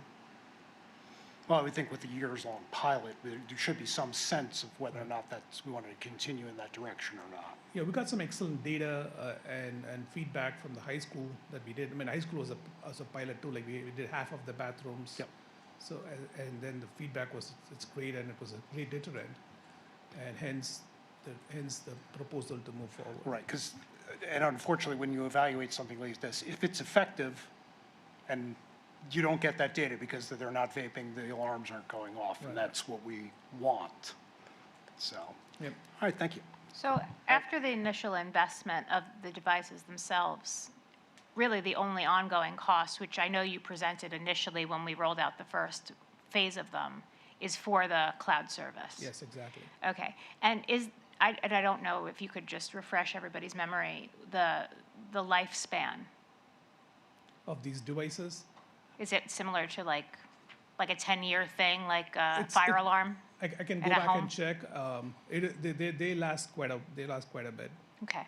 And then the only other question that I had sort of pondered was with the installation of them in the locker rooms, which I think makes a lot of sense because it's kind of an untapped, unmonitored area in a lot of ways, is because of the size of that area. That's a much different environment than an isolated bathroom. So I'm just wondering, with regard to conversation about placement, how effective or what the company response is, or?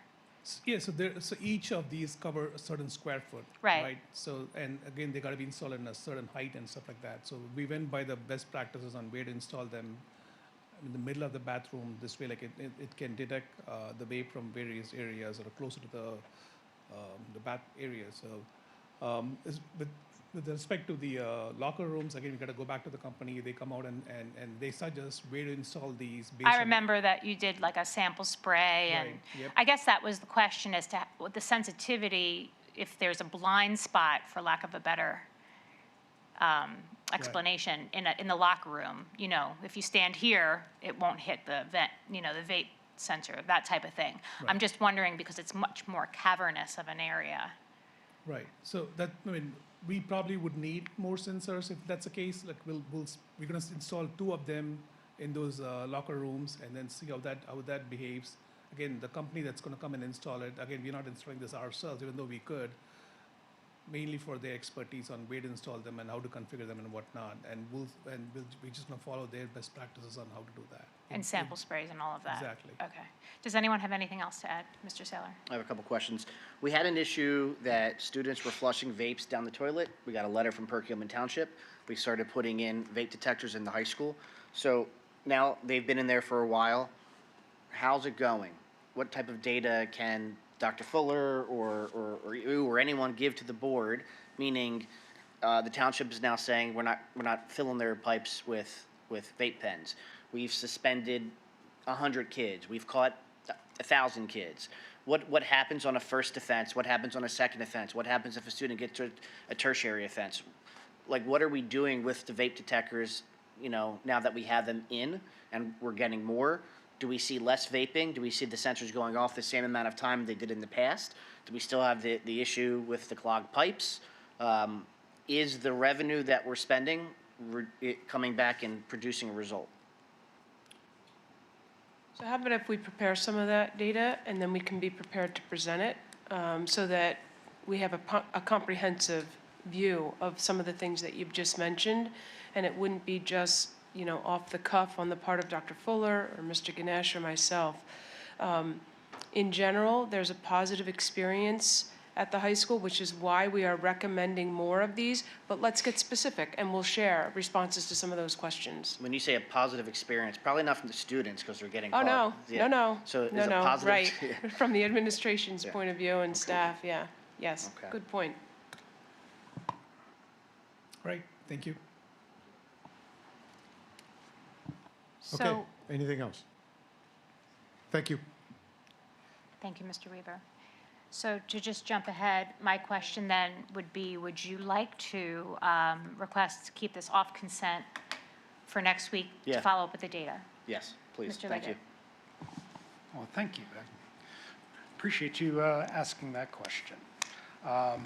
With that set up, the rest of the business section are approval of settlements and agreements and for professional services, special education contracts, and a confidential settlement agreement.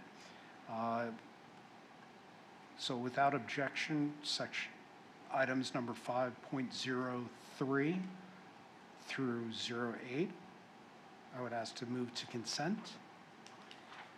And 5.09 is the grants and donations, and I want to call this one out because there's a donation to our Power Packs for $10,000 from the St. Andrew's Evangelical Lutheran Church, and I'm not going to just pass that over for the quickness and speed. So that ends the grants and donations report and ends my section.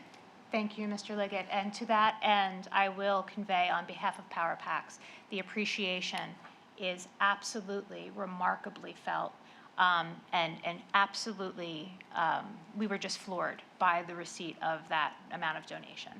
It was absolutely wonderful. We've had tremendous support from the foundation as always, and to receive this dollar figure from an organization in the community is remarkable. And I also, to that end, would like to, in light of the news with regard to SNAP, point out that the influx of not only demand for Power Packs, but also the community response to the need for support of Power Packs has been absolutely tremendous in the last week.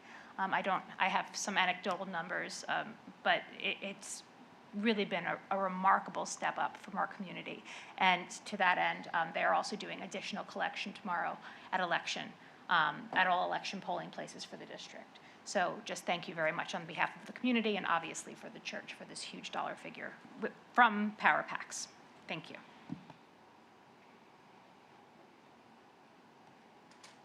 Okay. Thank you, Mr. Liggett. Mr. Saylor, payment of bills. Payment of bills will be reserved for November 10th. That ends my section. Thank you. Dr. Campley, professional personnel. 7.01 is a placeholder for the 10th. 7.02 is on consent.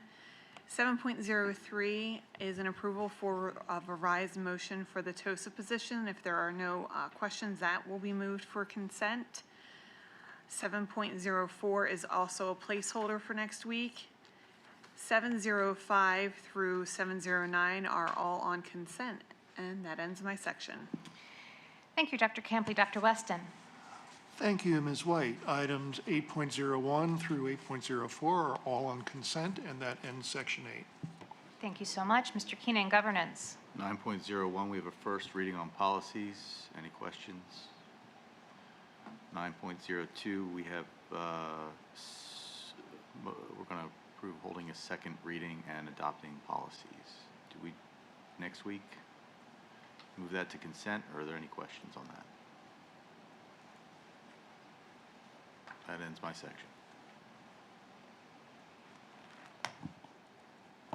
Thank you, Mr. Keenan. That brings us to Section 10, closing items. I will reopen the floor to comments from the audience. I open the floor. Seeing none, moving on to Section 10.02, comments from board members. I open the table. I can't remember what it was called because it's late, but I went to the Arboretum, the Spooky Trail Arboretum thing that they... Story tale? No, the Spooky Trail. Oh. The one that they did for Sorry. the, like, Halloween spooky thing that they did. It was spooky.